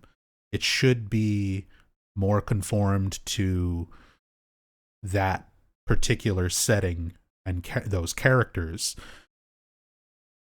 So the fact that they're kind of going in a different direction with that, with the flowers, the beauty and terror aspect, I like it. を及ぼした大好きなシリーズです。特にサイレントヒル2の壁の文字や音楽、クリーチャーデザインはずっと頭に残っています。日本が舞台のサイレントヒル F ですが、今までと違うサイレントヒルがテーマということもあり、とても悩みました。これまでのシリーズのクリーチャーデザインが頭にちらつきながらも、別の方向性にしていくことはとても難しく、一番大変でした。今までの血とサビの世界がどんな世界に変わっているのかなど、皆様に楽しんでいただけたら嬉しいです。さあ、こんなメッセージをいただいておりますが、岡本さんいかがですか、ご覧になって。はい、龍吉先生同様にケラさんの参加によって新しい風が吹き込まれているなと感じています、はい、過去のサイレントヒルシリーズとは異なった視点から美しい上におぞましいというコンセプトを意識するような特殊なデザインが作り上げられていると感じています。もう岡本さんもしっかりとその点評価されているということですが、龍吉先生はご覧になっていかがですか。いや、私も全く同じで、ただ単にグロテスクなだけならば、It's almost like Mr. Okamoto wrote the script. 多分書ける方はたくさんいらっしゃると思うんですけど、ケラさんのようにその中に独特の The script for the transmission, not the 美しさ game. っていうのもまた一つの偏った言い方なんですけども、独特の世界観をお持ちな先生にお願いできたというのは、私もとてもありがたかったことだと思っています。ありがとうございます。さあ、サイレントヒルといえばクリーチャーもやはり魅力的。ケラさんが他にもどんなクリーチャーをデザインしたのか、そして I just have to say, at first I really missed Selena being the MC for the transmissions. She handled the last couple of Silent Hill transmissions, but I do like this new MC. He's got really interesting like inflection on his words. もやはり魅力的。ケラさんが他にもどんなクリーチャーをデザインしたのか、私もとてもありがたかったことだと思っています。ありがとうございます。さあ、サイレントヒルといえばクリーチャーもやはり魅力的。クリーチャー。ケラさんが他にもどんなクリーチャーをデザインしたのか、そしてそのクリーチャーには何が反映されているのか、早く見てみたいです。今後の情報が楽しみです。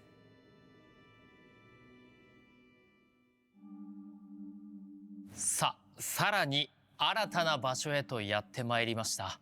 皆様、こちらの雰囲気伝わって。So earlier we were talking about the symbols, since we get kind of a good look at that right here without bringing up the trailer again. This was the symbol in question that a lot of fans are speculating is like a parallel to Halo of the Sun. Again, three things in a circle, like maybe, but it's generic enough that not necessarily. I don't see that as like a guaranteed connection the way some people have, because again, Japan kind of has a lot of emblems and symbols and things like this to represent families, temples, all sorts of things. So it's not super out of the question that it's just a coincidence. But hey, there might be some more to it. って言いますか、我々の背後にはそうこの狐の像がそびえ立っています。すごい緊張感が漂っています。さあ、ここからはもうお一方新たなゲストをお迎えしてまいりましょう。サイレントヒルシリーズの楽曲といえばこの方、コンポーザーの山岡明さんです。どうぞ。山岡さん、よろしくお願いいたします。山岡さん。さあ、山岡さんは昨年リリースのサイレントヒル2など、これまでもサイレントヒルシリーズで数多くの楽曲を担当されてきていますが、本作ではどのように参加されているんでしょうか。今回は表世界、サイレントヒルで表世界裏世界ってあるんですけど、こちらの表世界の方の音楽を担当させていただいてます。So this is interesting. Yamaoka's not doing the music for the whole game. he's doing the music for the other world. So specifically covering that. It's going to depend a lot on how the music plays against the other composer or composers who are going to be like doing the rest of the score. But that's an interesting way to go about it and kind of still have Yamaoka involved. But damn, Yamaoka is so good at what he does. If ever Yamaoka is involved, I want him to do everything, like sound related. I want him to do the music. I want him to do the sound design. Like this guy, you got to understand how much the series for the longest time, Yamaoka was like the last OG holdout, and we were doing a tier list earlier and talking kind of about like how a lot of the Western games were received, like Homecoming and stuff like that. There are still so many people where Yamaoka soundtrack puts those games still over the bar for them, where it's like, yeah, say what you want, soundtrack's fucking great. Too bad he didn't do Downpour or Book of Memories. Those were both the late Daniel leaked. まあ僕も四半世紀以上にわたって、サイレントヒルの最初の作品から携わらせてもらってて、今回こういうオリジナル新しい作品でやれることに本当に I saw a really, I gotta stop. Hopefully I can find this at some point.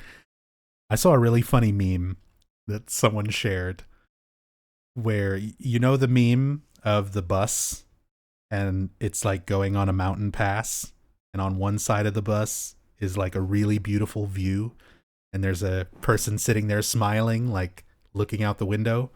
And the other side of the bus is like facing the mountainside, so it's just like a dark wall and they look depressed. Someone recreated that with Ryukishi sitting there smiling, looking out the nice view side of the bus, and Yamaoka sitting there looking depressed on the other side of the bus, like, fuck man, 25 years of this fucking bullshit. It was just so funny. Really captured kind of the energy you get from this. 本当に嬉しく思ってます。1作目から携わっているということですけれども、今回サイレントヒル F のサウンド制作にあたってはどのような思い、どのような考えで取り組まれているんでしょうか。そうですね、日本が舞台の、今回は、サイレントヒルなかったんですけど、日本が舞台っていうのは、和っていうものを、もちろんね描くんですけど、やっぱり海外のたくさんのサイレントヒルのファンにも届けたいので、あまりドメスティックになりすぎず、その分かりやすいホラーではないんですけど、ジャストホラーっていうところを注力したというか、そういったところですね。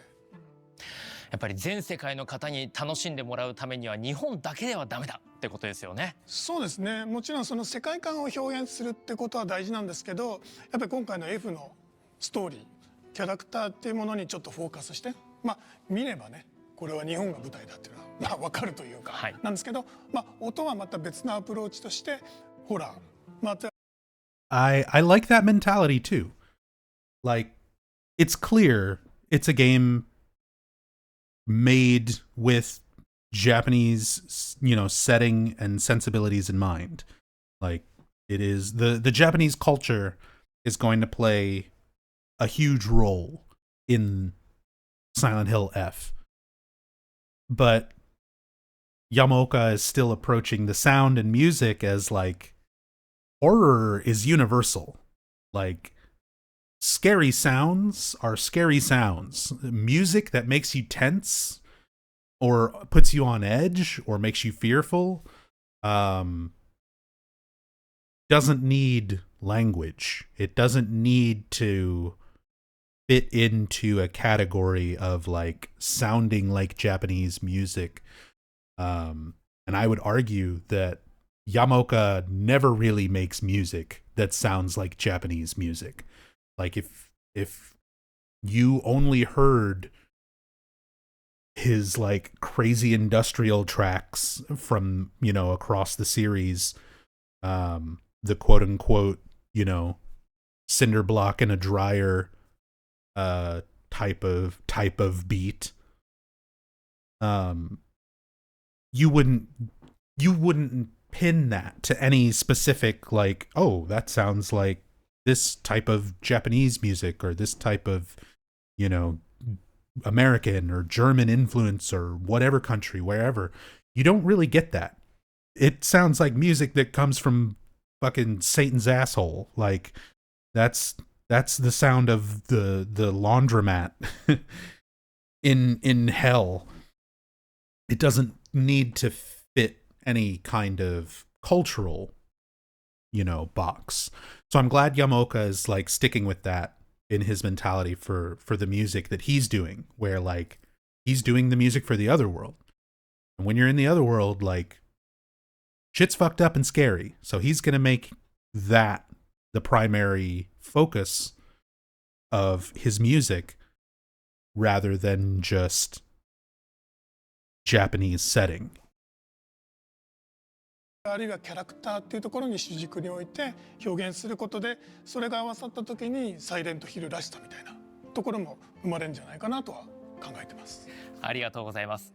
さあ岡本さん、サウンドという面で紹介したい方、もう一方いらっしゃるんですよね。はい。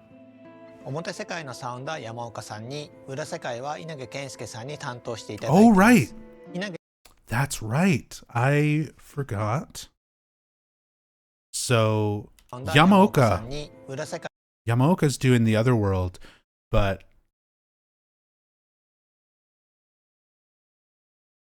wait. 一方いらっしゃるんですよね。はい。表世界のサウンドは山岡さん。 Did I get that backwards? Yamaoka composed the music for the Fog World.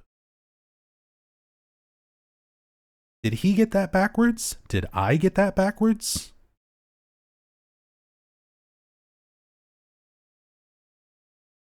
I got that backwards. He said he composed the music for the former Fog World, Otherworld. My bad. So Yamaoka's doing the Fog World music, and then the Otherworld is going to be done by Kensuke Inage. Kensuke Inage has done lots of stuff. I mostly know them from Tekken. They did some music for like Tekken 8. But yeah.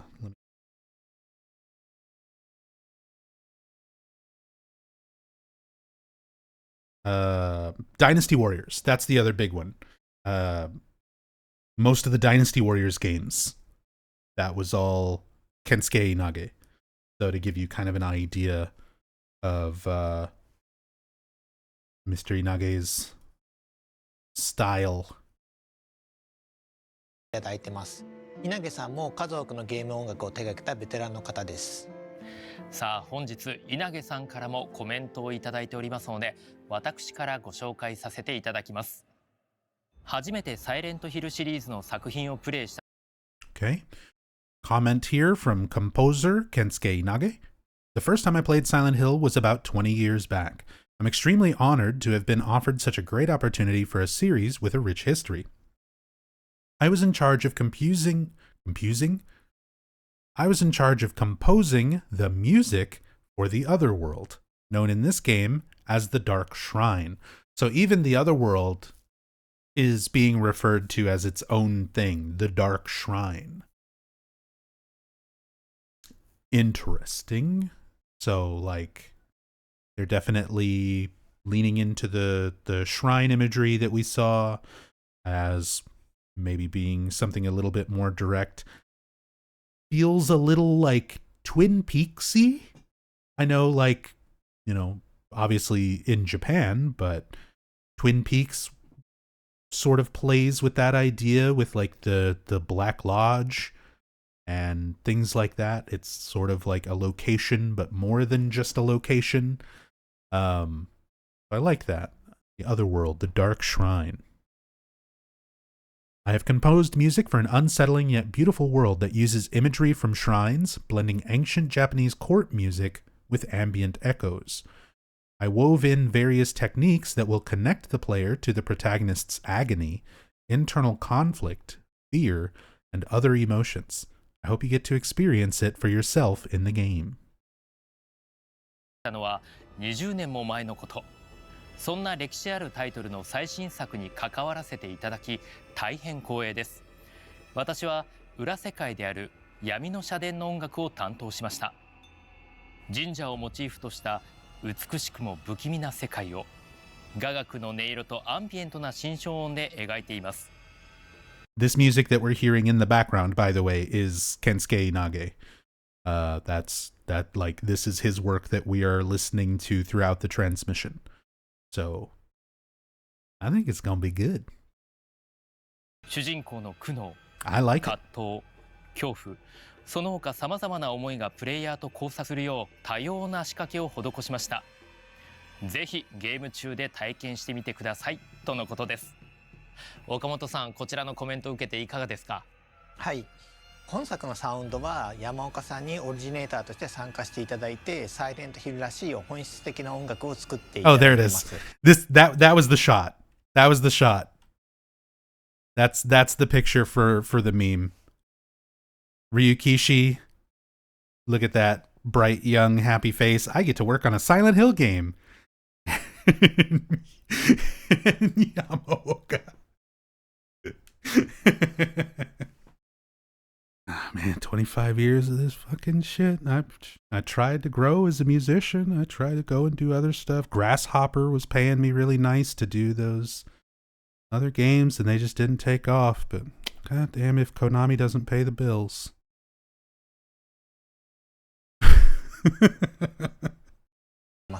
一方で稲毛さんにも参加していただいて、いろいろと和の要素を取り入れていただいています。さらに竜騎士073作品の作曲家である大さんやさきさんにも参加していただいています。Oh yeah, more. There's so many composers. Oh my god. 作品の So Dai and Zaki from the Higurashi series and Yumineko are also joining to do some of the music. That's we're getting a little bit of everything. 作曲家である大さんやさきさんにも参加していただいています。さあ、こちらを受けて龍吉さんいかがですか？はい、私の作品をいつも盛り上げてくださった音楽家さんたちなんですけども、今回の F のシナリオの中でも描写として盛り上げたいところにちょっとお二人の力を借りたくてちょっとお願いさせてもらいました。ありがとうございます。龍騎士さんをはじめ多くのクリエイターが参加することでサイレントヒルらしさと新しい挑戦を見事に融和させているなと感じました。私もサイレントヒルの楽曲はとっても好きなので、山岡さんの参加は本当に心強いですし、安心感もあって素直にファンとしても嬉しいです。Yeah. And exactly the way he phrased that, like, I'm reassured by your participation on the project, Yamaoka. I feel like, and don't get me wrong, like, I love Yamaoka, and I do think that his music and sound is a big part of Silent Hill. Like, it is extremely difficult to think of a Silent Hill without Yamaoka, and the ones that have tried have not been great. But I feel like that's also to help ease a lot of the fans who are, I guess, less accepting of this, where it's like, okay, we've still got some core members from the original team, even if it's just like Yamaoka. And I don't mean to say that as like, oh, it's just Yamaoka, because Yamaoka, a lot of people, man, this happens for a lot of people on Team Silent. This happens for Masahiro Ito, where a lot of fans are like, oh, who cares what Ito says about the lore? He was just the artist. Like, they did everything. Nobody on Team Silent only did what their job title was. None of them only did what they are credited for. You go in and you listen to interviews and you read up on interviews and stuff for the staff over the years. Like, everybody kind of had to do a little bit of everything. They had their main things that they were focused on. Yamaoka, focused on the sound, focused on the music, but he was also made, producer for Silent Hill 3. Like, he had more involvement with aspects of the game. He was there for some of the recording sessions, for vocals, for mocap, with Silent Hill 2 and Silent Hill 3. Like, he's not just a sound guy or a music guy. The same way Ito is, like, not just an artist. Their input on the games goes a lot deeper, and they've got, like, a bigger hand in the creation than just what people tend to credit them for. So that is very reassuring, even more so, to have some OGs like Yamaoka.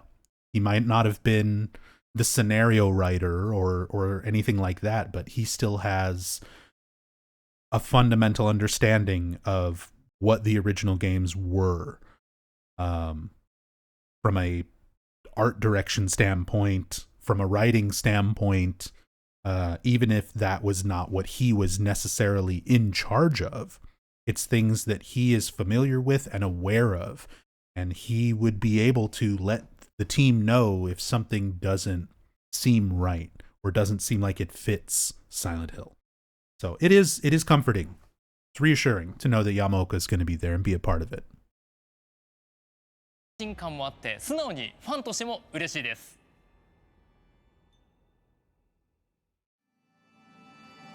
さあ、新たな舞台に我々は移動してきました。ここまで日本が舞台だからこその美しいがゆえにおぞましいストーリー、ビジュアル、サウンドについてそれぞれ伺ってまいりましたが、視聴者の方々もサイレントヒル F についてまだまだ気になる部分がたくさんあると思います。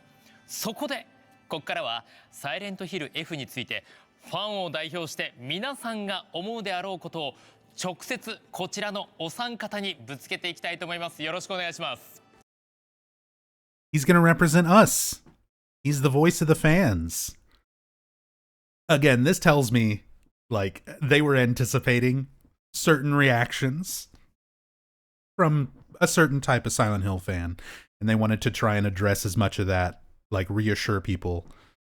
That's what a lot of this transmission unfortunately feels like. It's like, okay, we've got the new trailer and the developer insight into all of their design philosophies and things like that, which is cool. The majority of the transmission kind of feels like, we know it's different, but just trust us. Like, it feels like they're trying desperately to reassure fans. Like, we know it's going to look different. We know it's going to be something different from what you're used to with the originals, the old games.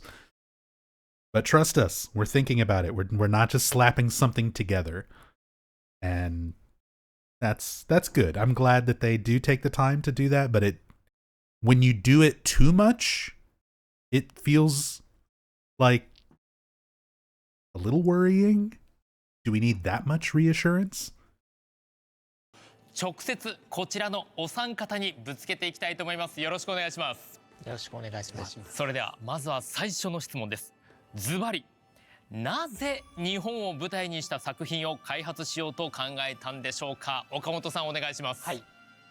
サイレントヒルは和風ホラーのエッセンスと西洋ホラーのエッセンスを融合して生み出されてきた作品だと思います。ただシリーズは長らく西洋を舞台にしてきたんですけど、日本的なエッセンスが徐々に失われていったっていうふうに感じていまして、そこで逆に和風ホラーのエッセンスを 100% にした作品を作ってみたいという気持ちが生まれてきたんです。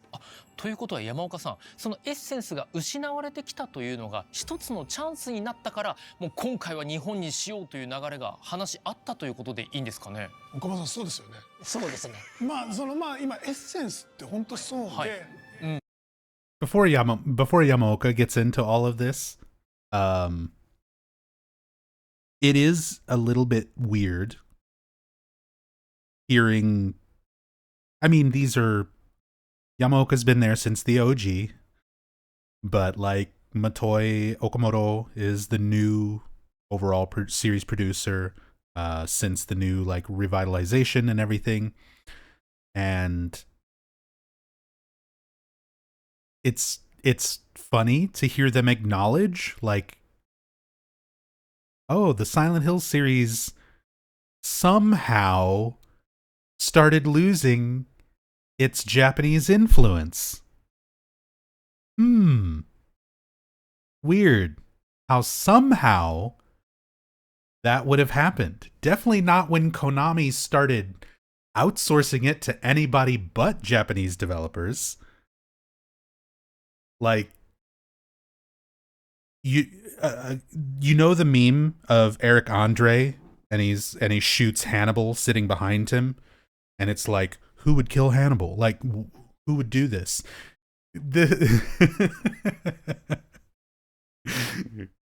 Konami shooting Team Silent behind them. Who could have taken the Japanese essence out of the Silent Hill series? Huh. まあこれが実はサイレントヒルらしさじゃないですけど、まあ、一つのポイントにもなってて、西洋を舞台にしながらも日本のエッセンスっていうなかなかなんですかね、なかなかもう個性的なというか、これが個性にもなってると思うんで、まあ今回そのザはっていうところはまたちょっと今までのサイレントヒルとは違うけど新しい作品なのかなと思います。岡本さん、やっぱりこの歴史あるゲームだからこそ、ユーザーと共に作り上げてきたからこそ、そのエッセンスが変わってきたっていう瞬間があったんでしょうか？そうですね、サイレントヒル非常にたくさんの作品を出してきたんですけれども、その過程においてやはり徐々になんていうんですかね、中に宿っていた日本的な魂みたいなものが、That Japanese soul just got more and more faint. I don't know why. I don't know how. 一層大胆に日本食にして日本 100% にしたものもどうだろうということが今回のこのインスピレーションというかきっかけにはなりました。そういった流れがあって一気に振っていこうというところが始まっての今回の F ということなんですが、その F なんですけれども、今回どのような立ち位置なんでしょうか？今回の F に関しては完全な外伝になっていますので、今までのシリーズを遊んでない方でも楽しんでいただくことができますし、逆に今までのシリーズを遊んできた方でもニヤッとするような要素なんかもあったりしますので。Okay. And I'm curious to see, you know, again, this makes me excited to play it. They're acknowledging it as being an independent entry, but I don't know to what end, like to what degree. Is it like complete spin-off from everything established? Like, are we fully rebooting the series to just be the psychological aspects of Silent Hill and not the Silent Hill location itself anymore? Which again, that location itself does not bother me. It's more the reasoning behind stuff if it's not done in a satisfying way, to kind of connect it. But then, you know, looking forward to finding those Easter eggs along the way. I feel like it'll probably connect. It might, I don't know, I might be completely wrong. It'll probably connect to stuff more than what they're kind of hinting. But they're still trying to establish it as being, you know, its own thing, its own independent entry. Because again, they also want it to be an entry point for people, new fans. If you get Silent Hill F as your first Silent Hill game, they don't want people wandering around confused. そこはぜひ楽しみにしていただければと考えています。龍吉先生によってですね、考察すべき謎に満ちている物語になっていますので、日暮の泣く頃になんかの龍吉先生ファンはもうぜひ楽しんでいただけると思いますし、もちろんサイレントヒルファンも楽しんでいただける作品になっていると思います。Neon Umbra, that's a good comment. I hope it's independent like how Silent Hill 2 was, its own thing, but still canon. Yeah, that's the same way that 2 is an independent story from Silent Hill 1. Different characters, you know, different time periods slightly, different part of the town So you're seeing parts of the town that weren't in Silent Hill 1, characters that weren't in Silent Hill 1, concepts that are treated differently than they were in Silent Hill 1, like the other world and the manifestations have different properties completely compared to Silent Hill 1. Yet Silent Hill 2 still obviously feels like Silent Hill. Like, it's independent, but it's clearly connected. It's part of that established universe. There's no denying that. So if Silent Hill F kind of fits into that same category where everything about it fits and feels like a Silent Hill game, while still being independent, doing its own thing, then yeah, that'll be great. A lot of it is just going to depend on, like I said, kind of how satisfactory certain connections and explanations of things are going to be. If it's just like a throwaway note, that's disappointing. But if there's some actual thought and effort kind of put into little nods, even if it's little Easter eggs, that'll make all the difference. But from everything else they've talked about, like all the detail, all the trouble they've gone through recreating, Kanayama for Ebisugaoka and all these other aspects that they've clearly put a lot of thought and effort into, I don't think they're going to slack on this aspect either. やっぱりこのサイレントヒルらしさっていうものは龍騎士さんもやっぱりこう意識して逆に冷や汗をかいたような部分がきっとあったと思うんです、途中から。でその中でサイレントヒル F は1960年代の日本が舞台となっているんですけれども、そのサイレントヒルを描く上で他にも意識されたことあるんですか？個別に意識したことというか全体的なことなんですけど、これはすでに岡本さんが何度もおっしゃっていることなんですけども、原点回帰であると同時にさまざまなことへの挑戦でもある、一番分かりやすい挑戦がサイレントヒルという街から出た舞台が果たしてサイレントヒルとして成立するのかというところももちろん挑戦です。もちろん作った側のこちらは自信を持ってこれはサイレントヒルですと言えるんですけども、まずそこをサイレントヒルを長いこと楽しんでくれたファンの方々にどう受け取ってもらえるかというのを私たちも皆さん Don't worry. I'll let you know. I'll be playing it on launch day, unless I'm in the emergency room. But health permitting, I'll be there. I'll be playing it on launch day, and I'm going to send all my angry letters to you, Ryukishi. I'm just kidding. ご審判を見てみたいというところがある。だから作品の中には意図的にこれまでのサイレントヒルらしさを踏襲したところもあれば、これまでのサイレントヒルではあまりしなかった挑戦、分かりやすいところでは日本が舞台ということですよね。といったようにさまざまな要素である種の冒険、なるべくこじんまりとサイレントヒルだから日本を舞台にしてもこれがお約束だよねっていう、そういう作り方じゃなくって、もうちょっと守るべきところはあるんだけど、その一方で挑戦を忘れないような、そういうことです。その加減を非常に意識して作ったなと思っています。岡本さん、ズバリその挑戦の自信、ファンの皆さんにバチッと届く自信はいかがでしょうか？いや、非常に自信を持って送り届けられる作品になったと思ってますので、ぜひ楽しみにね。You know, I really want to trust Okamoto-san. But I want to remind everybody that this is a work we can put out into the world with great confidence is also something he said about Silent Hill Ascension.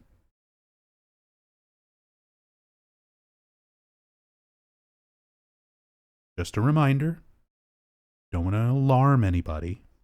Don't panic. But this man has said similar things about Silent Hill Ascension. 自信を持って送り届けられる作品になったと思ってますので、ぜひ楽しみにねしていただければと思います。これから新情報も出していきますので、本当に楽しみにしていただければと思います。ワクワクする情報ありがとうございます。さあその中で作り込みのお話にしていきたいんですけれども、山岡さん、美しさとおぞましさを表現するためにやっぱりここ我々音楽でやっぱりもう身の毛もよだつ瞬間いっぱいあると思います。こだわりのポイントよかったら教えてください。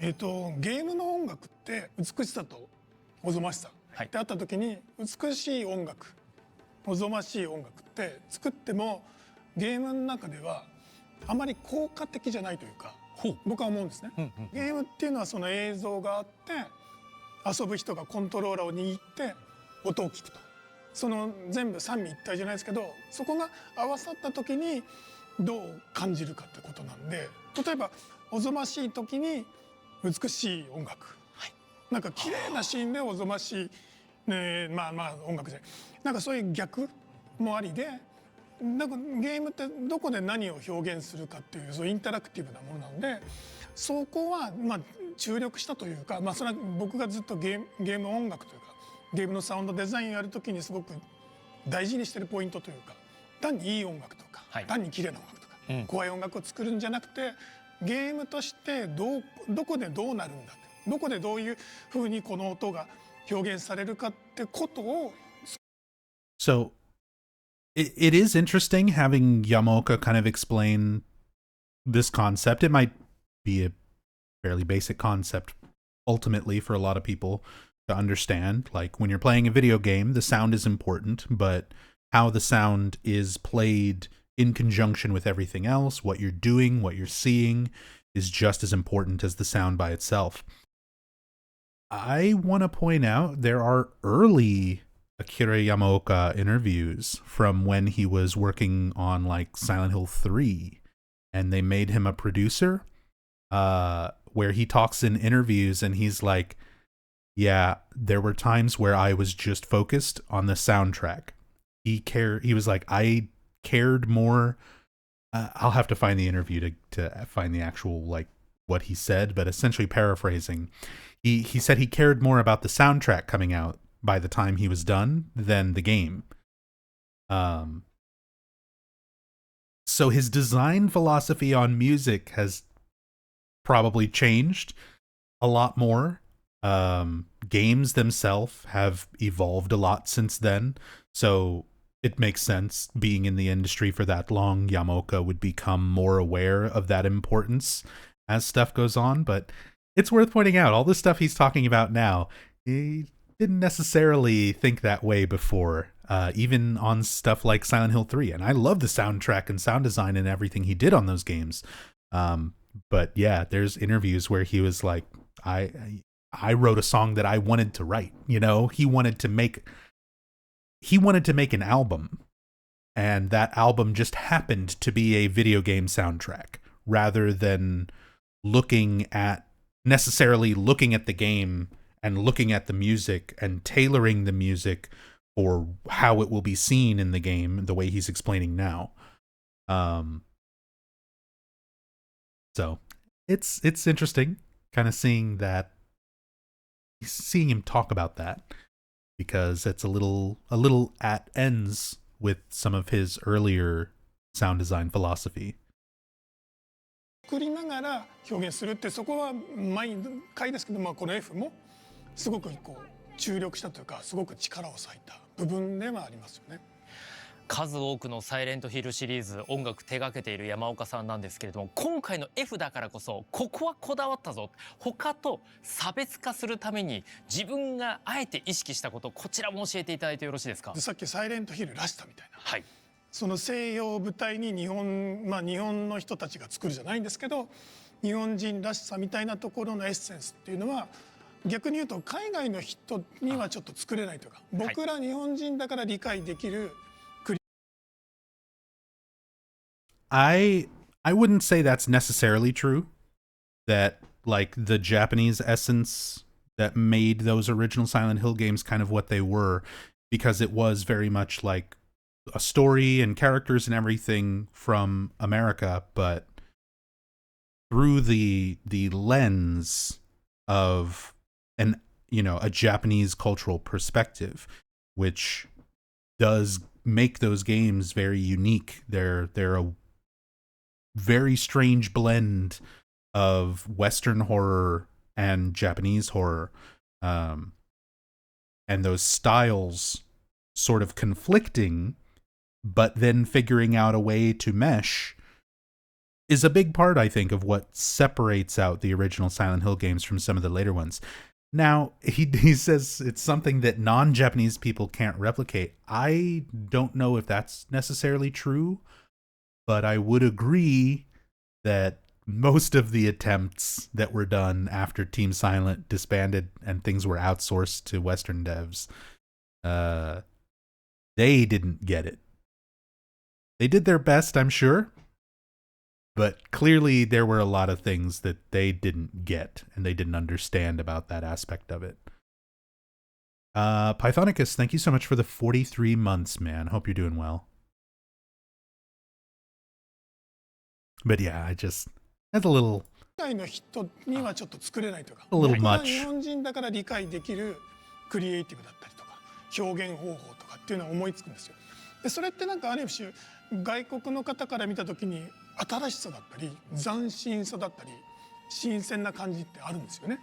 でそれがなんかサイレントヒルらしさの一個のポイントでもあって、今回和というか日本が舞台っていうところで、従来本当にサイレントヒルって僕はそこはすごく大事にしてたポイントで、日本独特というか日本人らしさというか、日本のアイデンティティみたいなところはすごくこう一番こう大切にしてきた部分で、それをなんですよね、今回 F の場合はそのなんですか、もうこれぐらいじゃなくてもう大きく日本人かなりチャレンジされたんですね。日本人だそうじゃないですけど、そこはこうチャレンジもそうですし、もうフルパワーでというか、それを日本のアイデンティティみたいなと僕なりの表現をしたっていうところは今回の F のサウンドっていうのは一番のポイントになってるのかなと思ってます。ありがとうございます。じゃあ最後に我々ファンとしてはそのしっかりと抑えてる王道というものも大好きだったりします。岡本さん、伝統を継承した点っていうものがあれば一点教えていただいてもよろしいですか？伝統を継承した点としては、やはりクリーチャーのデザインといいますか、そこの部分に関しては非常に竜吉先生の設定だったりケラさんのアートだったりの融合といいますか、非常にその人の心理をつくようなクリーチャーというものは生み出すのに結構パワーをかけました。考察はかどる勢ですね、これは。そうですね。ありがとうございます。So yeah, creature design, that's another just obviously key component for the game. I will say I like what we're seeing already. Just things that are somewhat familiar, like mannequin or doll type appearances, but distorted, messed up versions of mannequins and dolls. It's one of those things that it's kind of a tight line to walk, because those sorts of things, creepy dolls and spooky mannequins, are such a horror trope, let's be honest, at this point. But giving them a uniquely Japanese feel, and if it plays into the game in a meaningful way, like a symbolic, metaphorical way, for those things to make sense and not just to be creepy dolls, is going to make a lot of difference, regardless of the monster design itself. I think the meaning of the things and the creatures and how they're utilized can sometimes be more important than the appearance of them, because appearances can be relatively simple or straightforward, but still carry a lot of meaning to them. Even Silent Hill 2, look at some of those iconic creature designs, and it's like, yeah, stuff like the lying figure, in the context of Silent Hill 2, it's simplistic but still really creepy, and it's one of those designs that's been copied amongst the series over and over again, with like the patients or the demons in Silent Hill 4, or excuse me, not 4, Origins, as like the little patient demon versions, and it's not the same. You don't get that same impact as the way they were in Silent Hill 2, despite them being a similar design. So I'm glad they're putting the thought and care into the creature design. Obviously it's something super important, but the meaning and usage of everything is probably, to me, going to be just as important as the visual of it. But hey, jumbled up creepy Japanese doll monster things look pretty good so far. 龍吉さん、ちなみにこの伝統、やっぱりこれは入れないとサイレントヒルらしさが失われるんじゃないかな、危惧して入れたよっていう点あったら教えてください。UFO ending confirmed. Also that noise. だね、シナリオライターの立場からするとそよっていう点あったら教えてください。だね、シナリオライターの立場からするとそれを言うことさえもなんかネタバレになるようで悔しいんですけれど、そうですね。まあサイレントヒルの魅力的なところはやっぱりなんていうんですかね、プレイヤーあるいは主人公がまだ状況が分かっていない状況下で他の登場人物が投げかけてくる謎めいたセリフが後。So yeah, you know, we've got to have characters speaking in cryptic speak that makes sense later, doesn't make sense at the time where you hear it. I mean, there's lots of instances of that throughout the series, and I think that is, again, something that, if it's done with purpose, and done well, like, that is a very Silent Hill thing that I would be glad for it to be in Silent Hill F. But yeah, you think like Dahlia in Silent Hill 1 talking about random things, Mark of Samael and spreading darkness and all of these somewhat cryptic things that ultimately wind up kind of making sense in the context of everything once you know what all is going on. Neon Umbra. Since it takes place in the 1960s, Hinako could be in her early to mid 60s in 2025. So I'm going to make a prediction on this. And I actually made this prediction already back when I was playing Silent Hill The Short Message. Because Silent Hill The Short Message has a little story, a little Japanese story. Oh my god, why am I dropping frames? Have I been dropping frames this whole time? OBS, internet, stop it.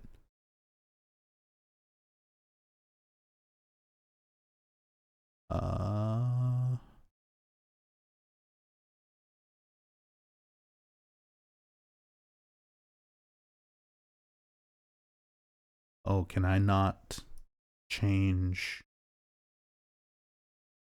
a bitrate anymore while I'm live? That's fine. It's already stabilized.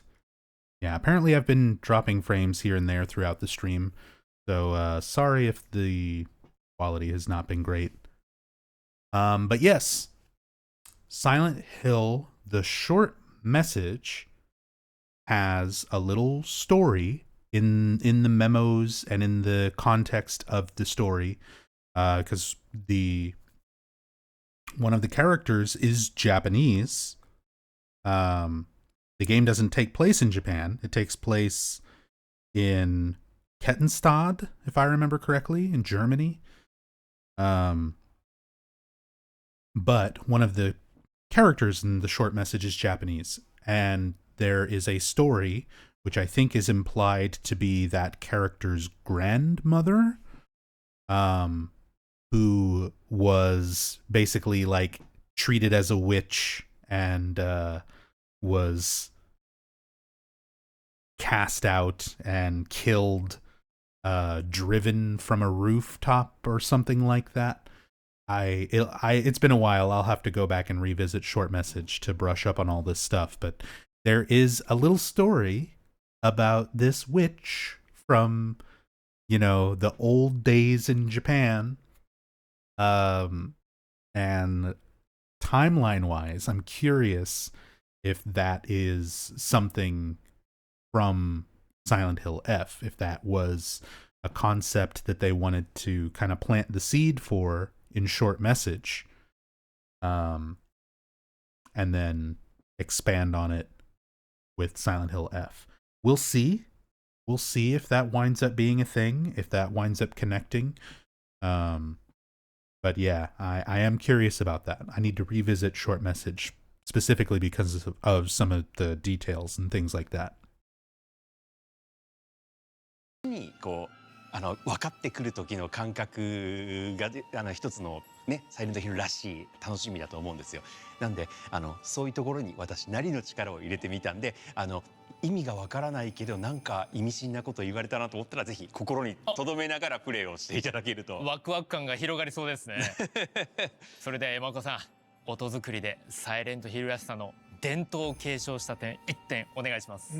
僕の場合はもうやっぱ四半世紀というかね長い間やってきてサイレントヒルらしさというか何も意識しないければサイレントヒルらしくなるというか何も考えないでもう本当にHe doesn't even think about it anymore. Silent Hill music just appears on his computer. He just passes out and wakes up and there's guitars and keyboards and dentist drills lying around him and he's like, "Oh, what is this? This horror game soundtrack?" のニュートラルでいるとサイレントヒルらしくなるので、はい、なるのでっていうかなっちゃうのね。山岡さんはもうサイレントヒルなんですね。なっちゃうのでままでいることがある種継承ができてるということですよね。考えずにっていうところは、というところはなんか、ふと思いましたね。いや皆様貴重なお話ありがとうございます。さあ今回はこの辺りとさせていただければと思います。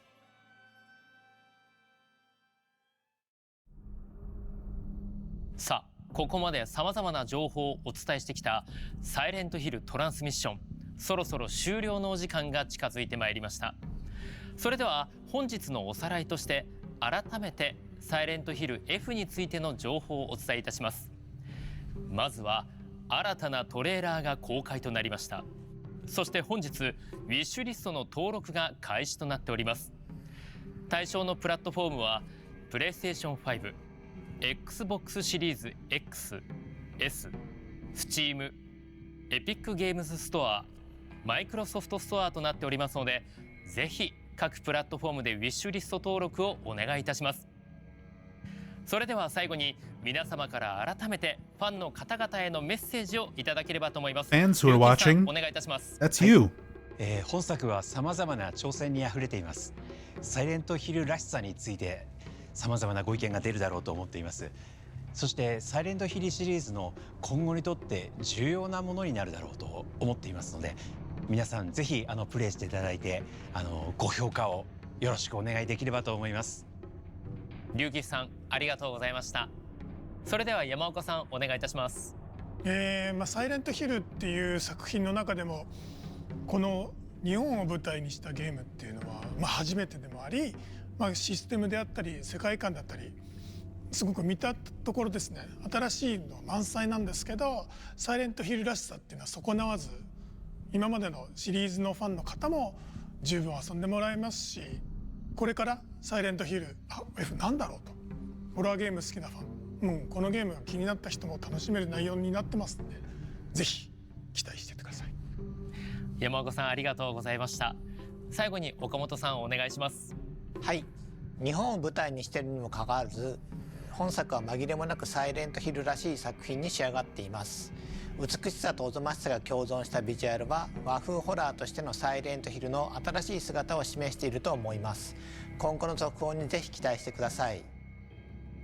ひな子という女性が体験する人生の過酷さをしっかり体験できるものになります。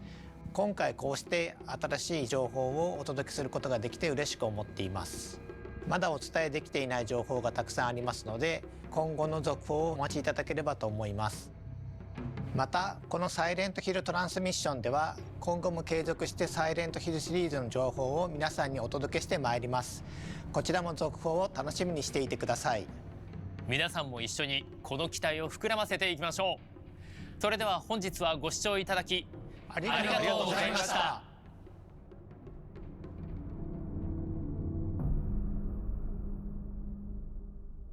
And there you go. That was the transmission. Silent Hill F.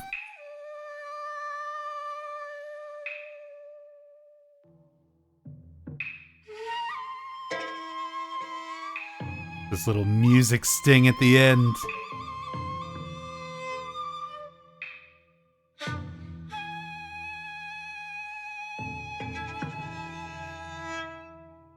Oh, by the way, Silent Hill 2's on sale.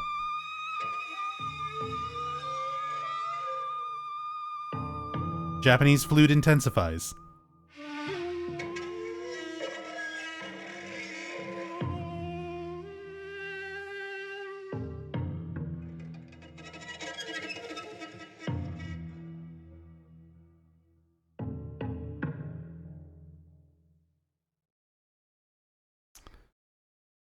All right. Are we excited? Are we excited for Silent Hill F? I'm excited for Silent Hill F. I think even if the little connecting elements to Silent Hill as it is known, as it is established, even if those things don't necessarily connect,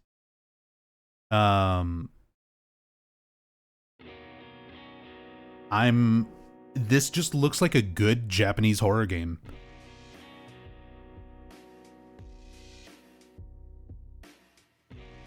And I think it's going to be much more than that. I think it'll be more than just a good Japanese horror game. You know, I have some faith that this is going to be a quality Silent Hill title. More so than I probably would have had otherwise. But Silent Hill 2 did really well. They're recognizing how well Silent Hill 2 did. They've got a lot of really good, talented people who, at the very least, seem to know or have a decent idea of kind of what they're doing, and more importantly, what fans are expecting, so that they can kind of play to that, both in terms of making something that would be well received, but also not making something that's too predictable. A lot of cool details, a lot of stuff I'm excited to learn more about, and there is some stuff I'm not covering. Some more information about Silent Hill F. It got rated by ESRB, so there's already descriptions of gameplay and like a list of weapons and things that are used, because ESRB has to publicize all of that. So it's there are some details like that. The weapon thing does not list firearms, so this might be no guns, which Japan, very strict gun laws, very few people tend to really have guns outside of specific circumstances. They wouldn't be something as commonly stumbled upon, the way they're sort of presented for the American setting games. So clearly we see Hinako has the pipe, so we're getting like the iconic pipe. The ESRB listing, I think, mentions knives, swords, so we're probably gonna get our katana, axes, and spears. So probably more in line with common things that you would find, or more traditional Japanese weaponry that would be around. In those regards, there are some details and things in the story from the rating. Let me see if I can pull that information up real quick. Here we go. So the description for Silent Hill F for the ESRB rating. It is, of course, rated M for mature. Here's what it says. This is a survival horror action game in which players assume the role of a student confronting supernatural entities in a 1960s Japanese mountain town. From a third-person perspective, so it's third person. From a third-person perspective, players explore the town, solve puzzles, interact with characters, and battle enemy creatures. Examples: humanoid monsters, mutants, and mythical creatures. So, again, the Japanese mythology aspect, yokai, things like that, kind of playing into it. Mutants is an interesting description.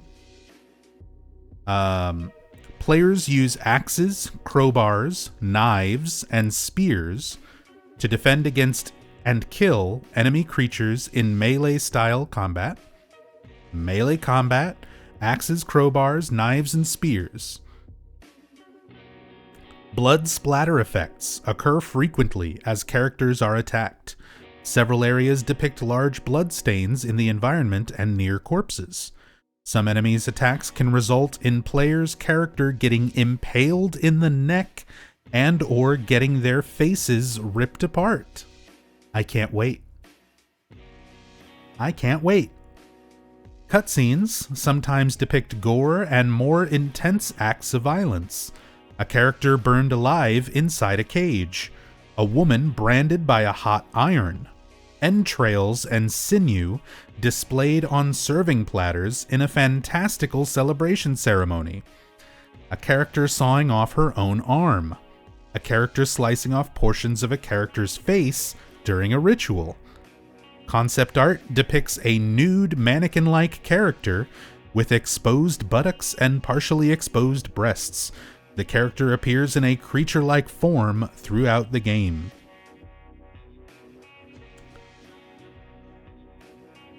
So, already, the description sounds pretty intense, and I'm looking forward to it. Then we've also got a game content warning that was posted on Konami's website and on Steam. So the content warning reads thusly: this game contains depictions of gender discrimination, child abuse, bullying, drug-induced hallucinations, torture, and graphic violence. This game is set in Japan in the 1960s and contains depictions based on the customs and culture of that time. These depictions do not reflect the opinions or values of the developers or any individuals involved. If you feel uncomfortable at any point while playing, please take a break from playing or speak to someone you trust. So, gender discrimination, child abuse, bullying, drugs, hallucinations, torture, graphic violence, specifically based on and around 1960s Japanese culture and customs. There's a lot to kind of unpack about that description. But ultimately, we're going to be getting into some really heavy themes. Again, hopefully they are handled and kind of approached with a good sense of like how much to show, how much to say, how in your face it all needs to be to support the story and the narrative, the characters, not just be shock value. Because gore and violence and stuff by itself, Homecoming's got that, and it doesn't really add much to the game. But context. Context is going to be the key word here. And like I said, from everything from the transmission, everything the devs have been saying so far about it, I'm expecting it to be pretty good. I think it's going to be handled well, even if a lot of people are probably going to be somewhat harsh just because of the setting and things like that. But I'm looking forward to it. I'm looking forward to Silent Hill F.